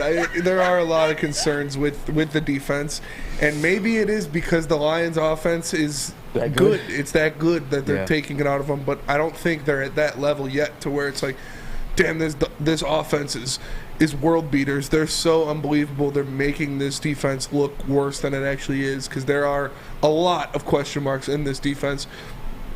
Even though we've seen Aaron Glenn do, quite a bit with less than he has this year. So who knows? Maybe Aaron Glenn coaches these guys up and they actually have a solid squad on that side of the ball. The one thing too, I'd say, I guess, like to ease myself a little bit, is like it's also camp, and maybe they just don't want to hurt the other guys as much. You saw, I don't know if you saw. Well, you saw it without the pads, but even in pads, Tracy Walker's not. He's not killing a guy that's flying across the middle. You're not going to. That's your teammate. You save that for like real game action. So maybe some of it's that. And you're right. Aaron Glenn did do a lot with less last year, so maybe I shouldn't be as concerned. Maybe it is just the offense being like that damn good. I mean, let's be real. That offensive line being healthy alone is doing Goff wonders, because we saw how much he struggled reading the field at times last year, and he has Ben Johnson, who created the offense with him side by side throughout the entire offseason. 2 days straight they sat down and did that. So maybe I'm overthinking a little bit. I mean, I'm gonna switch my answer. I'm more excited about the offense, less concerned about the defense. Maybe the offense again just looks that damn good. And that's offense wins games, but defense wins championships. Yeah. So, and the defense missing guys too. You know what I'm saying? Julian Quara's been out a couple practices. Obviously Romeo Quara's still hurt. Levi hasn't been there. Guys are sitting out because they're getting back healthy. Jeff Kuda had a couple practices out. Still battling with Will Harris. Not a big fan of, but we'll see, man. What do you think of that, Flynn? I actually got to talk to you about that. The Will Harris and Jeff Okudah battle. Is that concerning, or are you confident in Will Harris being a starting cornerback if he wins out? Why would I be confident in Will Harris being a starting quarterback? All he's shown is that he's a very bad safety and a very mediocre corner who just kind of played it in spot duty. Of course, if he's starting as the corner, I would be concerned. I'd rather have A.J. Parker or Jerry Jacobs. I don't know if he's going to start the year. Or even Jeff Okudah. If Will Harris is your corner, all I can say to that is, yikes. He better have improved a lot. Yeah, well, we ranked 27 last year overall in the total defense. You know who could change that? Who? Roquan Smith. He'd change that real fast. Thought you had to Guardian Alarm. No. Tricked me. He could change that real fast, but there are guys on that defensive line in that defensive backfield that you might have to get rid of. Might have to cut him. You might have to cut somebody. Where else can you get a cut? If you want to cut, there's only one place you can go, and that's Lady Jane's. Because as you know, we broadcast this show live from the headquarters of Lady Jane's Haircuts for Men in Birmingham. It's definitely awesome. When I get off the show, I want to take an inch or two off, maybe clean up my dead ends a little bit. I could sit in one of those chairs, and I know my girls Alyssa or Megan will take care of me. I highly recommend you get to a Lady Jane's Haircuts for Men near you and let them treat you like a king as well. They're open 10 to 8, 7 days a week. You can walk in anytime, relax, watch your favorite team play, and before you know it, your hair will be game ready. So like I said, man, walk in anytime, get to a Lady Jane's 10 to 8, 7 days a week, because at Lady Jane's, it's wicked awesome. We are the Woodward Heavyweights. We'll be right back. The sports marketing agency would not be who we are without great community partners like Higuera Health and Carol Zuniga. It's an awesome opportunity to partner with your organization. Higuera Health is a comprehensive behavioral health organization. We serve children through older adults with mental health, substance use, and developmental disabilities across Western Wayne counties, and really excited to now be in downriver communities as well. Give us a call at 734-458-4601. You don't have to go to the beach, man. You don't have to get your butt crack full of sand. You just need a little chili peppers, man, to get that glowing beach chili peppers tan. Woo! With 26 locations in the Metro Detroit area and more coming, Chili Peppers Tanning is where you'll find the cleanest salons in the D.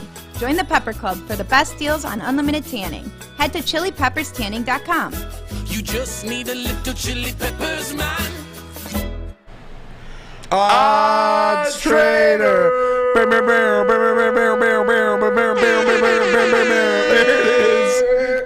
OddsTrader.com is the one site for game day bets, play-by-play updates, live scores, and the best price in every game from multiple sports books. Go to OddsTrader.com right now for your best bet. Guys, if you're spending your money, be smart with your money. Shop the best odds at OddsTrader.com. God did. What up, though? Welcome back to Woodward Heavyweights. I'm your boy Eazy, join my man Spin More Rex. What up, though? We got Young Sus in the TV booth. What's up? Why you laughing? Oh, snap. I'm about to get arrested. Oh, snap. Abe's in. Oh, man. There's a guy with the gun entering the studio. Oh, God. Put on the K-cam. Oh, man. Don't get too nervous, Nips just pissed himself. He's not here for you. Shout out to A. I didn't do it. I didn't put the hit on him back then, I promise. I heard a confession yesterday. You did burn down that house outside LCA. You know, I paid off my student loans a little bit. House decides to burn down. It's not my fault. Take me back to prison, guys. The son's like, yeah, take me back. What's the crime? I did it. Do you have fluffy cups? Oh my God. You don't know about prison? Oh, you'd love prison. Oh, you'd love prison. You fit right in there. All right, Someone guys. fit right in. We're carrying on the conversation with Detroit Lions. I stole this topic from BDE. Y'all are wilding today, by the way, to the listeners on the votes on the wins and losses. Bro, they had the Lions at 7-1. I was like, come on, like, be reasonable here. Oh, yeah, brother. They're like, oh, Packers, that's a dub. Oh, Dolphins, that's a dub. Oh, Cowboys, that's a dub.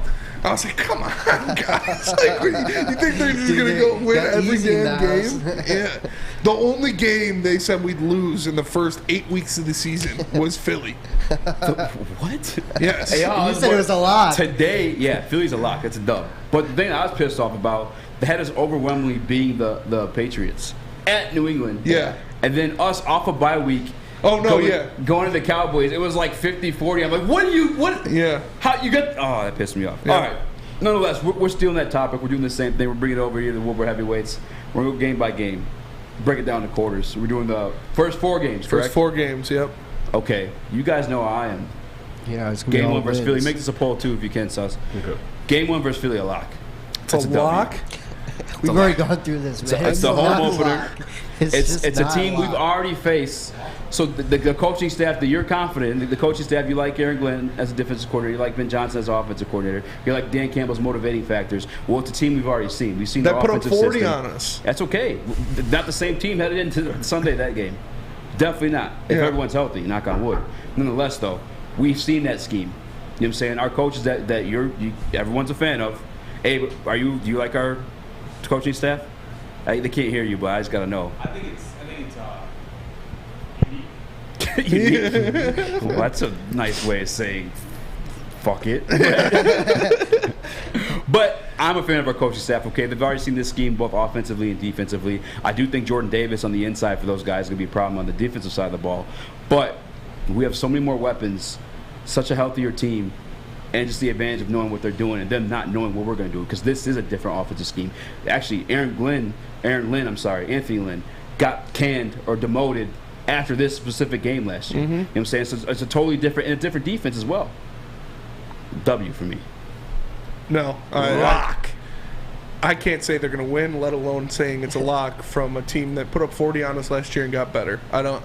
Okay, go ahead. I'm sorry. What? You don't see how they got better? I don't think they got that much better, no. No? But keep going. I apologize. You don't think adding A.J. Brown and adding Jordan Davis and dude, N'Kobe you've seen Dean, these footage of Jordan that's not Davis, getting better? That dude's a dog. Jordan Davis is a dog. Literally a Georgia dog. A.J. Brown's not a dog? A.J. Brown's a dog, but N'Kobe Dean's not a utilize dog? him. They don't have a true pocket passing quarterback to utilize him. That's better. I'd rather have a mobile quarterback than a true pocket passing quarterback. Okay, well then you're not utilizing A.J. Brown though. You know what I'm saying? Like, to his full extent. They utilized Devontae Smith pretty well last year. I gotta look at the numbers. I know he had a decent year, but they're gonna trust me. They're gonna utilize A.J. Brown awfully well. I can't say they're gonna win this game. Definitely can't say it's gonna be a lock. So I got them taking an L week 1 for Philly. At home with the whole off season. Yep. All right. Totally advantaged schematic wise. Nips. How? What do you mean how? How do they? I just told you. What is Philly's scheme? The same shit they ran last year. Which is so how is ours an advantage over it? Huh? Because we played them. They have tape on our We know scheme. what the hell they're gonna do. That's another thing too. With those quarterbacks are limited like that. You think they're gonna come into and do the same exact thing they did last year? Yeah, let's run it It's back, going to be guys. very similar, yes, because Jalen Hurts is very limited as a quarterback. I don't know. I think they added new pieces around him, and they're going to use him in a different degree this year. I don't think that's the case at all. Last year was his sophomore year. I'm saying? Like, he was that bad in his second season as NFL. The third season, I'm just not expecting that much bigger of a jump. He's limited skill set wise as quarterback. I think we know what he's going to do. Yes, he has a better weapon than A.J. Brown. You do have Devontae Smith another season in, and you hope that's the case. Dallas Goedert's really good too. Yeah, they got a good receiving core. They have one of the best offensive lines in the NFL. Receiving core outside of Smith and Brown.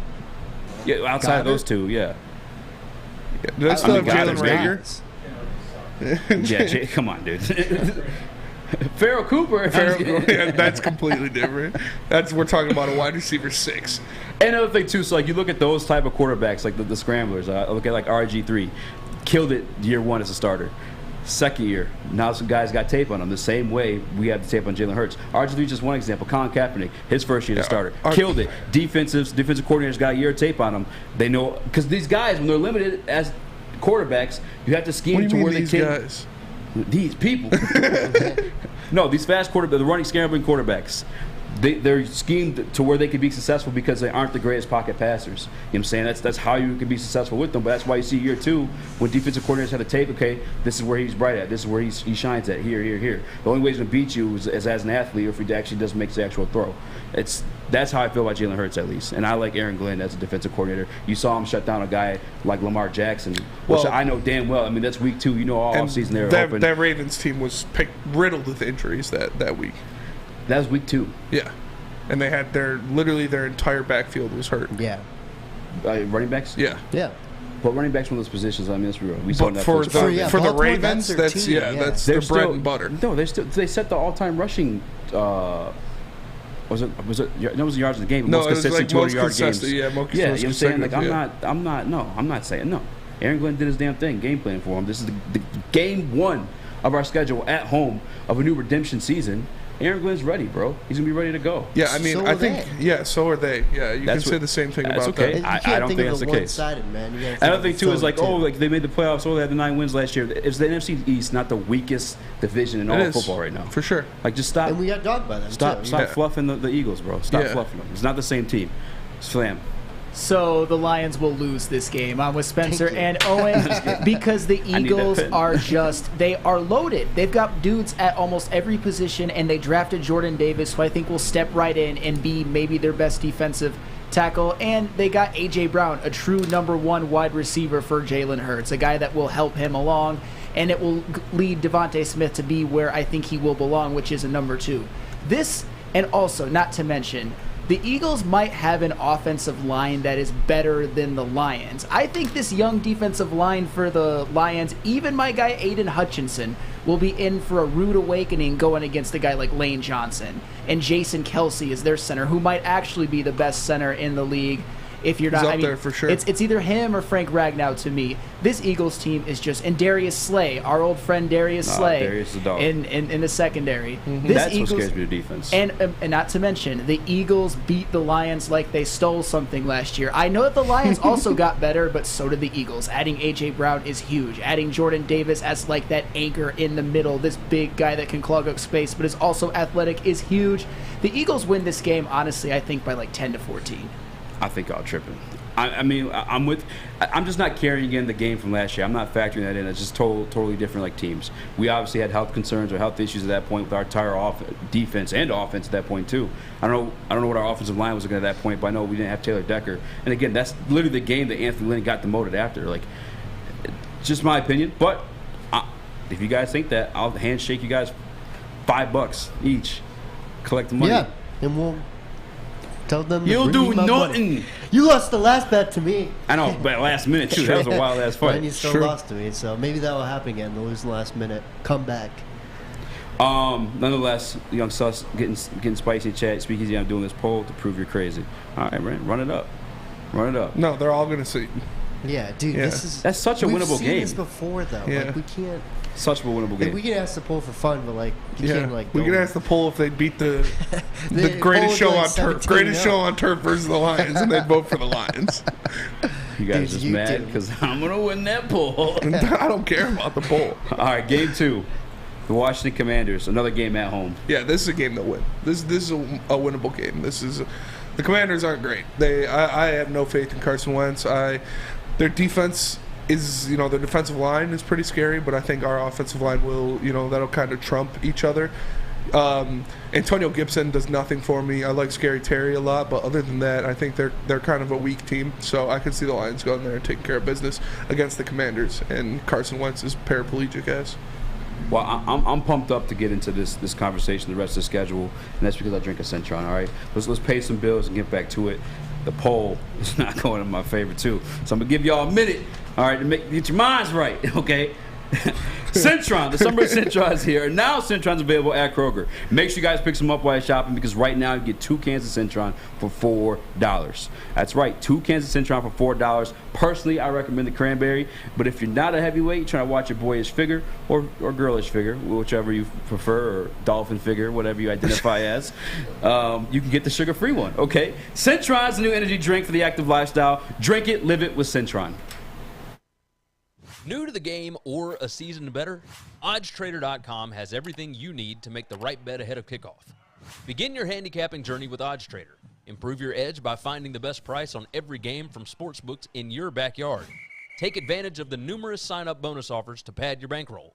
Dive into key game statistics, player performance, and even account for the projected game day weather. Best of all, you can use the OddsTrader bet tracker to keep a log of your action. Welcome to OddsTrader, and best of luck. Hi, I'm John from Better Rate Mortgage, and to me, family is more than blood. That's why I have the biggest family in Metro Detroit. If you're looking to buy a house or refinance and need a loan, come get treated better than family by me and our entire team here at Better Rate Mortgage. We pride ourselves on giving you better advice, better service, and a better loan experience. That's why we are Better Rate. If you're looking for a new mortgage, come get treated like family. Actually, better with Better Rate Mortgage. Visit us at mybetterrate.com or call at 248-480-4467 today. Get a shot up. This is for the win. All of Detroit's sports teams live on Woodward. All of Detroit's sports coverage lives on Woodward Sports. Driving the best in Detroit sports coverage. What's going on, everybody? It's your boy Spencer for Bedrock Detroit and the Monroe Street Midway. As you know, Bedrock and Rocket Mortgage basically turned an old parking lot into a massive outdoor playground right next to campus marshes. There's roller skating, basketball courts, a mini golf course, food trucks, live music performances, and art installations by Detroit artists. It's such a fun place to visit, whether you're out on a date, you're with your family, or you're boycotting a Tigers game. And they even got free Wi-Fi, so you can take your computer down there and get some work done in the heart of the city. You only got to pay for roller skating food, but everything else is free, so make sure you head down to Campus Marshes. Check out the Monroe Street Midway, presented by Bedrock Detroit and Rocket Mortgage. What up, though? Welcome back to Woodward Heavyweights. Things just ain't the same for gangsters. Huh? This sounds like The Watcher. I don't even know what that is off the top of my head. Keep going. Sing it. Things just ain't the same for gangsters. Times are changing. People are rearranged. I can only say like every fourth word. Oh. Yeah. Becoming OGs in the game and changing. Is this The Watcher? No, it sounds right, buddy. Yeah, I know, but it sounds a lot What up, though? like Welcome back to Woodward Heavyweights. I'm your boy Eazy. Join my man, Spin More Racks. We got Young Sus in TD Booth, Flannel Sam doing his thing, and a bunch of guests in the building, too. We got Cheese Nips on the couch. How's those clips going? How many you got up, man? Yeah, well, I got 3, but it's up to Oh, posting. that's more than we begin, so I'll take it. I'll keep going. Just do some crazy stuff and then I'll clip it. I'm just saying, anything less than 5, this guy's taking you to jail. Yeah, that's true. True. Abe's in the building as well. Abe, if you want, while we're doing this whole excitement, if you want to hop in and say something, just grab the mic from Cheese Nips. Just steal it at gunpoint. Yeah. Okay, so I said we left off week 2. Yeah, let's get an update on the poll real quick, too, because let's roll into week 2 with this poll. 0-1. See, our audience is smart audience, realist. But I'm gonna be in Royal Oak tonight for the Hard Knocks preview, a premiere. Me and Spinny out there. Episode 1, we'll be there. 7:30 it starts. If you guys see me out and about, 1, buy me a drink. My birthday's tomorrow. 2, shake my hand. I'm doing $5 bets all night. If you see me out and about, no matter where I am, if I'm at Kroger, you are gonna be broke. That's what you think. All right, $5 bets. You're that confident? If you see me out and about, $5 bets. I'm gonna be week 1, Detroit Lions. If Goff and Swift start, I want every single person in this chat. We've got 112 people viewing right now. Come down to Royal Imagine and bet this guy $5. Because if he wins, he gets cheddar. I'm already and it's only $5 for you. But if the Eagles win, This man Eazy will go off the grid. I'm getting that meniscus surgery. Doc, I need a forward. If you catch your boy out and about, clip this up, all right? Let the world know. You catch your boy out and about, $5 handshake bets on the Detroit Lions beating the Eagles week 1. But start a new poll sus. Week 2, Detroit Lions versus Commanders. Ooh. Yeah, I got him winning that one. I said it before we went to break. I don't have any faith. Carson Wentz, he looked good last year, but that was because he had Jonathan Taylor running behind him. So, yeah, I'm gonna go Lions here. I think they can overpower them, and I think our offense takes away their biggest strength, which is their defensive line. And there's reports coming out of the Commanders camp too that Carson Wentz is having accuracy issues and everything. So wouldn't be surprised. Dude's a bum. Carson Wentz? He got his job taken by Big Dick Nick Foles. Yeah, he was having an MVP-like season though. He was balling. Steal the mic. You know, the Commanders lost over the last 2 years their 2 best offensive linemen also. Yeah. They lost Trent Williams, who they had a dispute with, and then Brandon Scherf was a free agent. He's down in Jacksonville now. Yeah. So this is your game. Your new defensive line is going to look like crap against Philly, but it's going to be their showcase game against Washington. Facts. Right, I'm gonna shake your hand too then. All right, Commanders, I got he broke as hell, dude. You'll see. Flannel. Oh, I got the Lions beating the Commanders. Just like Spencer said, the Lions' offensive line will take away one of the Commanders' biggest strengths with their defensive line, and Carson Wentz has been a bum since 2017 when he got hurt. Just something, he just lost it. He has the yips or something. And this is one of those games where the Lions actually have a quarterback advantage, which is going to be somewhat rare, and the Lions need to take advantage and just bury the Commanders, be 1-1. Facts. Yeah, I'm with you guys. I'll start with the Commanders for sure. Plus, dude, like I think they're at a crossroads too. I think Ron Vera, this could be very well be his last year. Riverboat Ron. Whether he retires or gets canned. I'm not expecting much of the Commanders this year. Did you see their fan base? You know how we had the open practice for Detroit Lions? They had like 10 people there. Dude, yeah, there's like 4 people at the Commanders open practice. Yeah. All right. I'll look this poll. We'll move on to week 3. Everyone, 77% Detroit Lions, 23% Commanders. Moving on, week 3. This one's at Minnesota, correct? Or is this one home? No, this is at home, I'm pretty sure. Or do you know off the top of your head, Sam? It's away. It's away. Yeah, we're in Minnesota for this one. Okay, Detroit Lions in Minnesota. We played them pretty close last year, but this is a whole new coaching staff. Kevin O'Connell and the boys. Yeah. Kevin O'Connell coming off of the amazing coaching tree with Sean McVay. First L of the season for me. 2-1 at this point. Yeah. That's an L. I have the Vikings winning the division this year. It's I was at that game last year when we beat them, and Justin Jefferson was running rampant. Like he had 10 yards of separation on every single play. It was tough. If Kirk Cousins wasn't, I don't know, not looking at him for half of the game, he would have had 400 yards and 5 touchdowns. Like literally was behind the defense on every play. So I'm gonna go with the Vikings on this one. I think Dalvin Cook is still a big factor. They have a dog too. A great wide receiving core. Yeah, with KJ Osborne stepped up and showed that he can be a guy last year. They drafted my guy Speedy Naylor out of Michigan State, so I think they're going to come in and make plays, and I think they have the most overall complete team in the division, so I'm going to give them the dub. You want to pick on this one? Go ahead, Abe. You down? You want to be on camera too? Get next to Nips. Sus in there. You're going to worry. I'm just kidding. I'm sorry. Minnesota's going to... Oh, it's just your tits. Yeah. Take a knee if you can.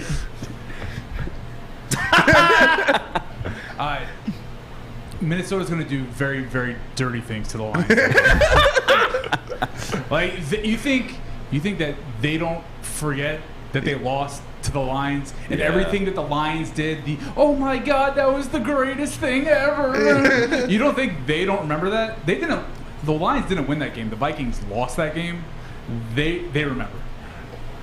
It's going to be... It's going to be ugly. It's going to be like 56-3 type of game. Woo! Whoa. Yeah, bro. 56-3? Yeah. That's if they allow you to score a field goal. Stop it. Damn. Get the mic back to Nips. I'm not going that far. I think they'll win. I think it'll be like 30-20. All right, Nips. Who you got? I agree. I think Minnesota wins. 56-3 though? No. That would be crazy. I wish if Dalvin Cook was on my fantasy team, then I'll hope it's that score. But I think Vikings, that offense is just going to be too good this season. New OC as well. It's just, I don't know what their defense, are they going to be able to hold up against that offense this year? I don't know. We'll see. Yeah, that offense is deadly. Zimmer's a Zimmer's just banging his hot wife now. Literally, yeah. There's no blood flow going to his brain. Yeah, so is Zach Wilson now. Flannel Sam. Detroit Lions, Minnesota Vikings. I think the Vikings are going to win this game. I think this is one of those games where Justin Jefferson just absolutely goes off. He has something like 10 catches for 155 yards and 2 touchdowns. He is, to me, the best NFC North wide receiver since Calvin Johnson, and there is not a single cornerback in the league that can keep up with him. Even a guy like Amani Oruwariye is going to get torched. God help whoever, if Will Harris or Jeff Okudah or AJ Parker gets lined up against them one-on-one. This is the Justin Jefferson game. He is going to eat. It is going to be, Kirk Cousins is going to throw for 300 yards and 3 touchdowns, and I already told you Justin Jefferson's stat line. It's going to be ugly. You think Justin Jefferson's better than Devontae Adams? That's tough, but Justin Jefferson to me is a guy, I think he's going to stay longer. Devontae Adams, it took a while for him to develop into being a great wide receiver, and now he's on the Raiders. So I think what Justin Jefferson is going to be able to do numbers-wise is going to surpass anyone since Calvin Johnson in the NFC North. Justin Jefferson's a specimen. Dude's a freak of nature. Yeah. I remember the Pro Bowl specifically when they do like those skills competitions. They're doing the catch one. So it's like the best wide receivers, and they're all supposed to be like freak athletes. Justin Jefferson by far the freakiest of them all. The shit that he was doing, like the backflips, the one-handed catches, dude's a freak. Yeah. Definitely our first loss. We haven't seen Kevin O'Connell in action, and you could very much say that he's blindly going to be a good coach. But just going off the track history, again, of that coaching tree, the Sean McVay guys, and you know where Sean McVay branched off from Kyle Shanahan and stuff like that, they're pretty damn good. Even if he's not a great coach, he's going to be better than Mike Zimmer. So that'll be a win. 100%. Moving on. All right, so let me check the poll real quick. Detroit Lions, 57%. You guys got a dub in that one. So you guys got the Eagles beating us, but you got us beating the Vikings at Minnesota? All right, moving on. Week 4, Detroit Lions at Seattle again. And I think they have bad taste in their mouth from last year. That game, Seattle was they were not taking their foot off the pedal at all. Yeah. They were piling on. Chris Carson, whoever else had run the ball, were fighting for fantasy points. But Drew Lock, their starting quarterback, I got a dub, Spinny. Yeah, I have a 100% dub, no doubt in my mind. This poll should be 100% to 0. Seattle's going to be the worst team in football this year. Worse than the Bears? Yeah. They're bad. They're really bad. K9's over there. They have Drew Lock and Geno Smith. Geno is the first depth chart for Seattle was released, and Geno he's the starter. So yeah, the Seattle sucks. This is my pinky team this year. That's actually scary because I was hoping they'd start Drew Lock. Yeah. I'd rather face Drew Lock than Geno, to be honest with you. This is my pinky team this year. We're going to beat Seattle by 25. Sus, do you want to pick? I know you're a big football guy. Do you want in on this? I got Lions going 14-3. No, I'm playing. But no, I will throughout the season. I'll chime in with some football thoughts. For now, I'm just gonna say you're crazy about the Eagles, and that's Who picked the Seahawks? I hate you. Go ahead, Abe. So, Philly and Minnesota guaranteed locks to lose. Yeah. No question, right? You're losing $5. Yeah, guaranteed. Between the Commanders and the Seahawks game, they're going to lose one of them. Because, look, Seattle's a bad team, don't get me wrong, but they're not going 0-17. They do have some guys. They still got DK Metcalf. They still got Tyler Lockett, Kenneth Walker, Rashad Penny looked real good last year. So they still have some guys. They're not going 0-17. So I think between those two games, they end up splitting. They win one, and they lose one. Okay. I hate you. I just come at me, bro. He has a gun. He's a cop. Oh shit! Put it down. Spinny, the Lions need some defense, man. It sounds like it. Yeah. They need some defense, and if you need defense, there's only one place you can go, and it's Guardian Alarm. Because as you know, Guardian Alarm keeps you safe and protects you and your peace of mind. Whether you're at home or on the road, their 24/7 local monitoring makes sure what's important to you stays safe. You could call 1-800 Stay out. That's 1-800 Stay out. Call 1-800. Stay out. Stay out anybody who thinks that the Lions are going to lose to the Seahawks right now, and let them know that the Woodward Heavyweight sent you. We will be right back. Hi, my diamonds. It's Crystal with an X. You want to get hot and perfect like me? Here's my super easy routine. Drink at least a gallon of water before you wake up. Attach a weight to everything in your house. Sell your car and just sprint everywhere. Scream when you exhale. Don't follow Crystal with an X. Do your own thing at Planet Fitness with tons of equipment and free fitness training in our clean and spacious clubs. Join now for just $10 a month and cancel anytime. It's a great day to get some Centron in your life. Okay. There it is. Centron, here we go. Gotta grab the cranberry. Oh wait, it's 2 for $4. Gotta double up with the classic as well. Centron World, baby. Centron, available at select Krogers, and if you wanna know how, go to @CentronWorld.com. You get dope like me. You know what? Why wait?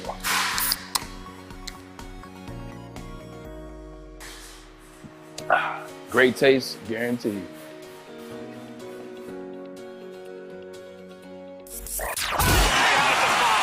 Three NBA championships. Detroit fans were there. 11 Stanley Cups. Detroit fans were there. 4 World Series wins. Detroit fans were there.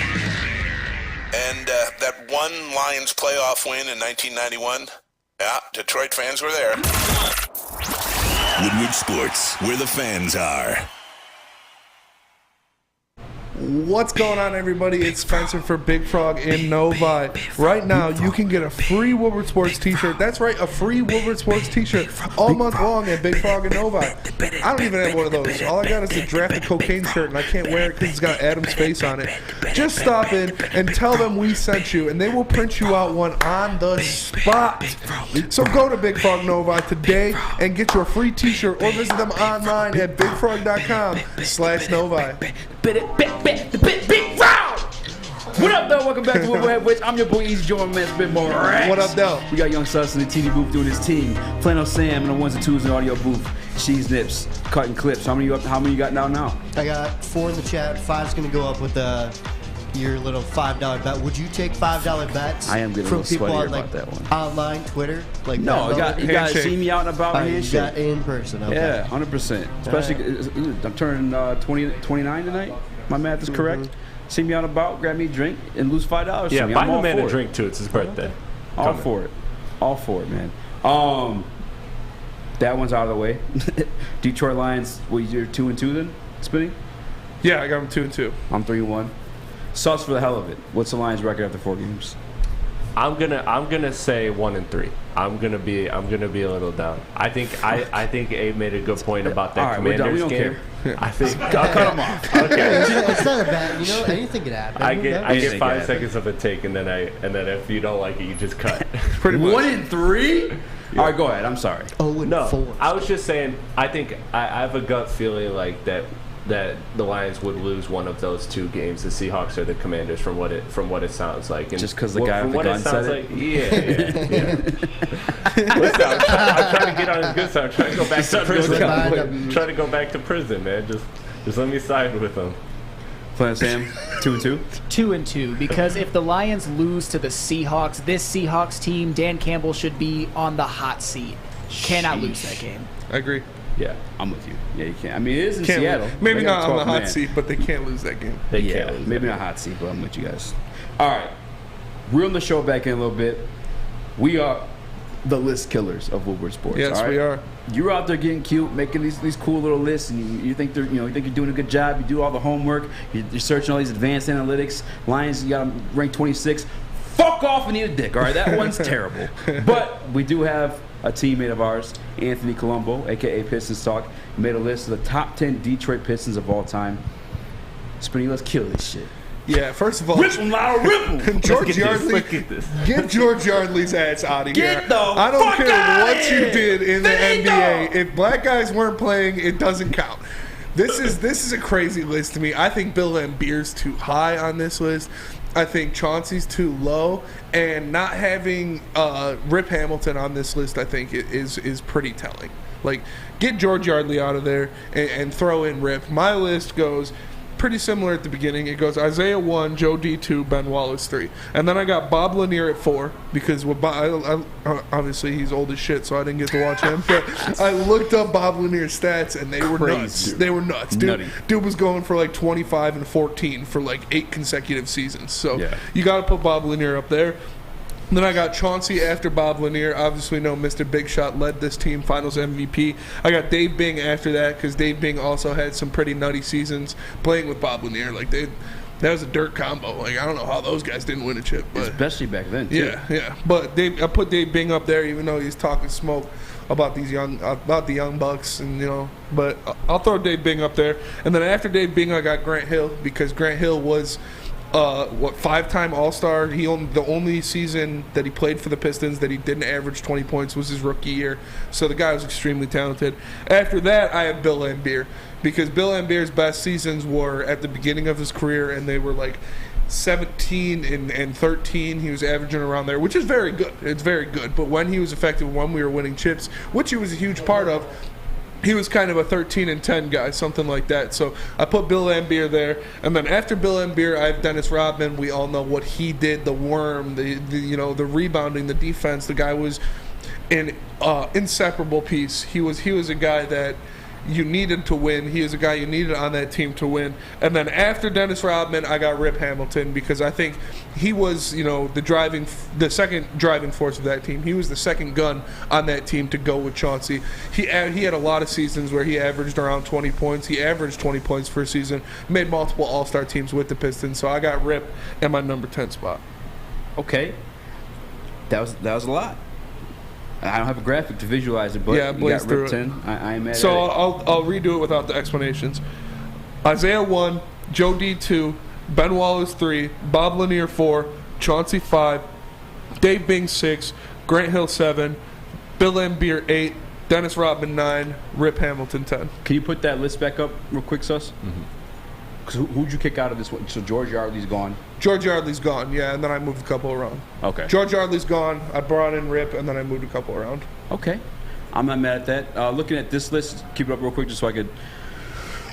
I got Abe showing us some memes, so I just want to kill some time. I don't have George Yardley in my top 10 Detroit Pistons all time, and Braylon was in the back killing me for this one. And honestly, this is off the cuff that we did this, but I don't have Dave Bing in there either.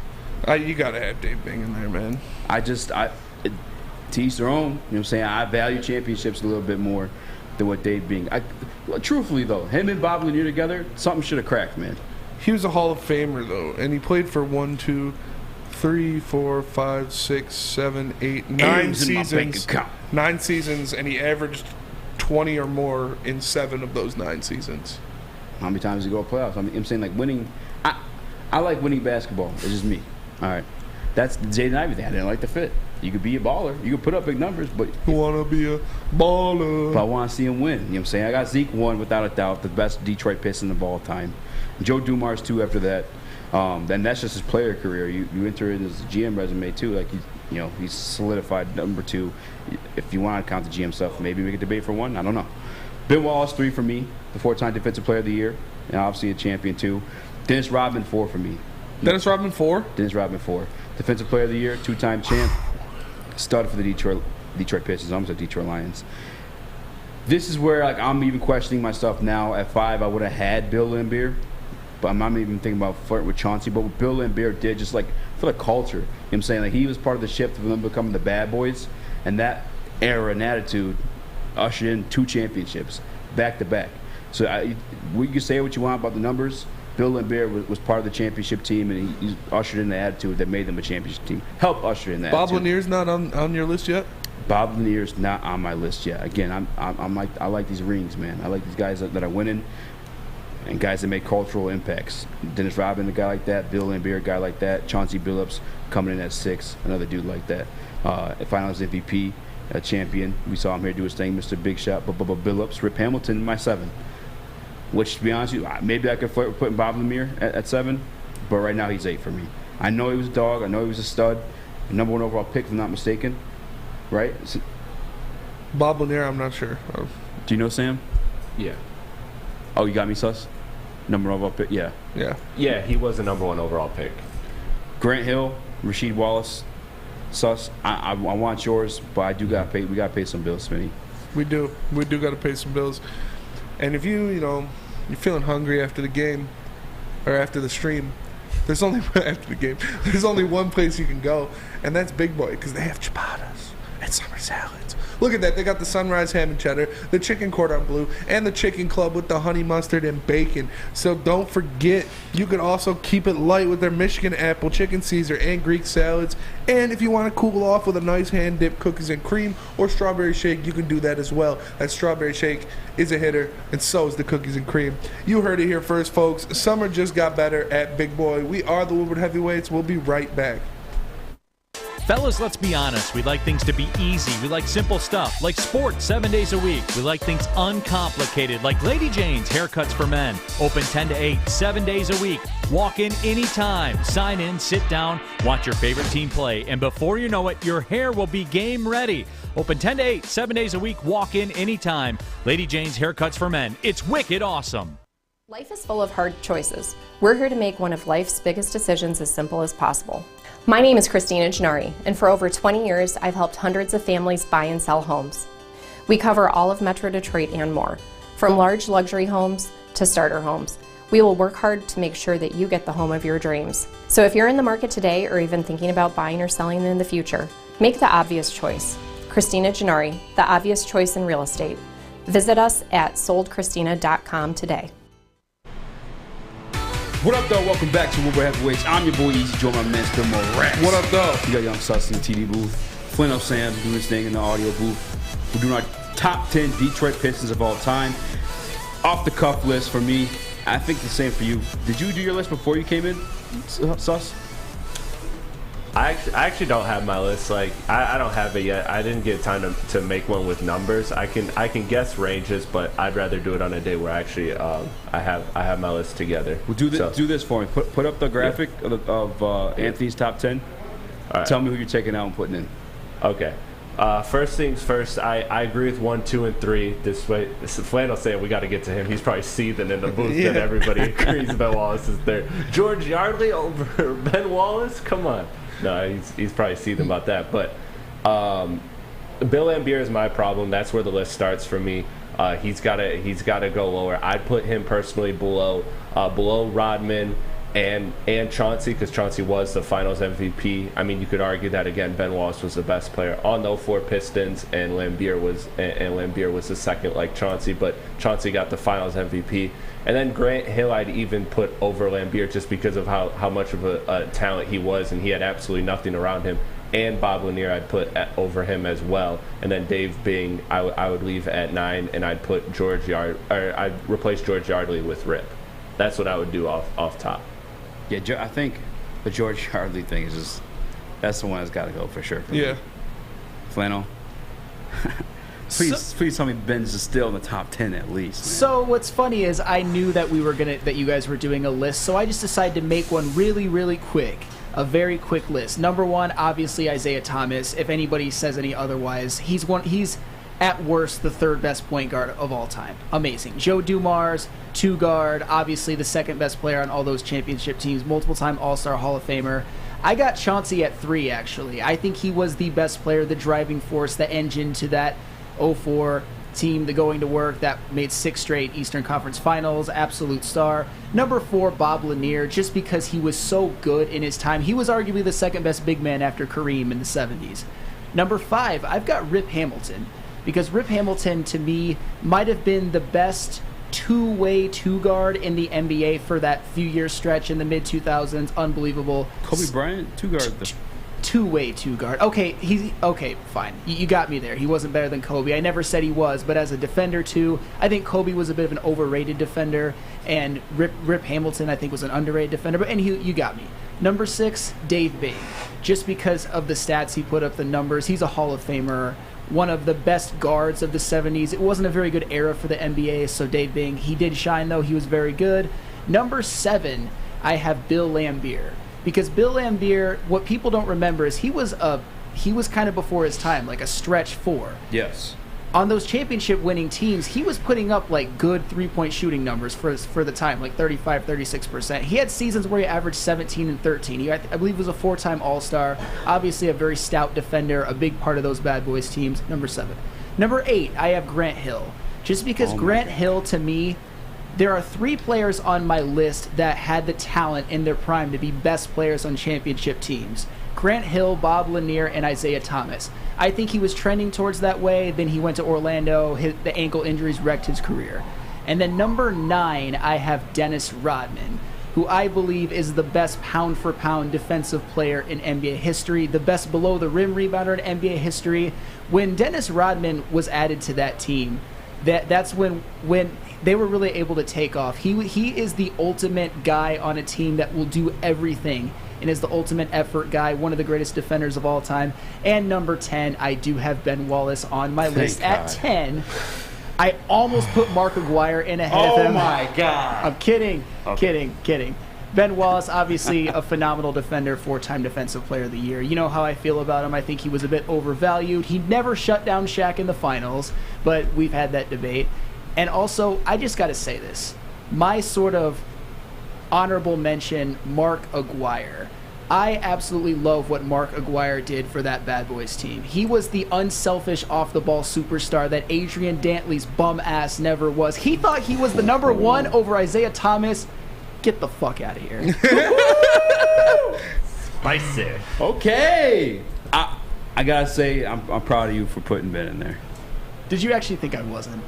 I got scared. I was getting scared. I'm not gonna lie, my heart was like, starting to beat a little bit. I don't know if it was a Centron or what. Yeah. You felt it in your chest. Yeah. With your heart beating full. Anthony Colombo, though, putting George Yardley, though. What the hell? Come on.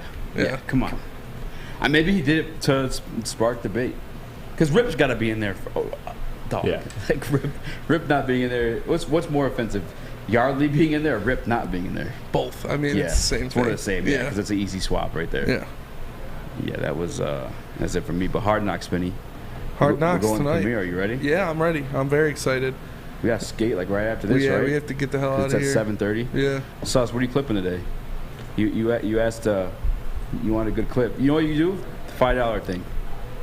I thought Owen said he was already clipping that, but I'll find something. No, I'll find something. for reels. Yeah, we need the reel. Yeah, for like TikTok and. I got you.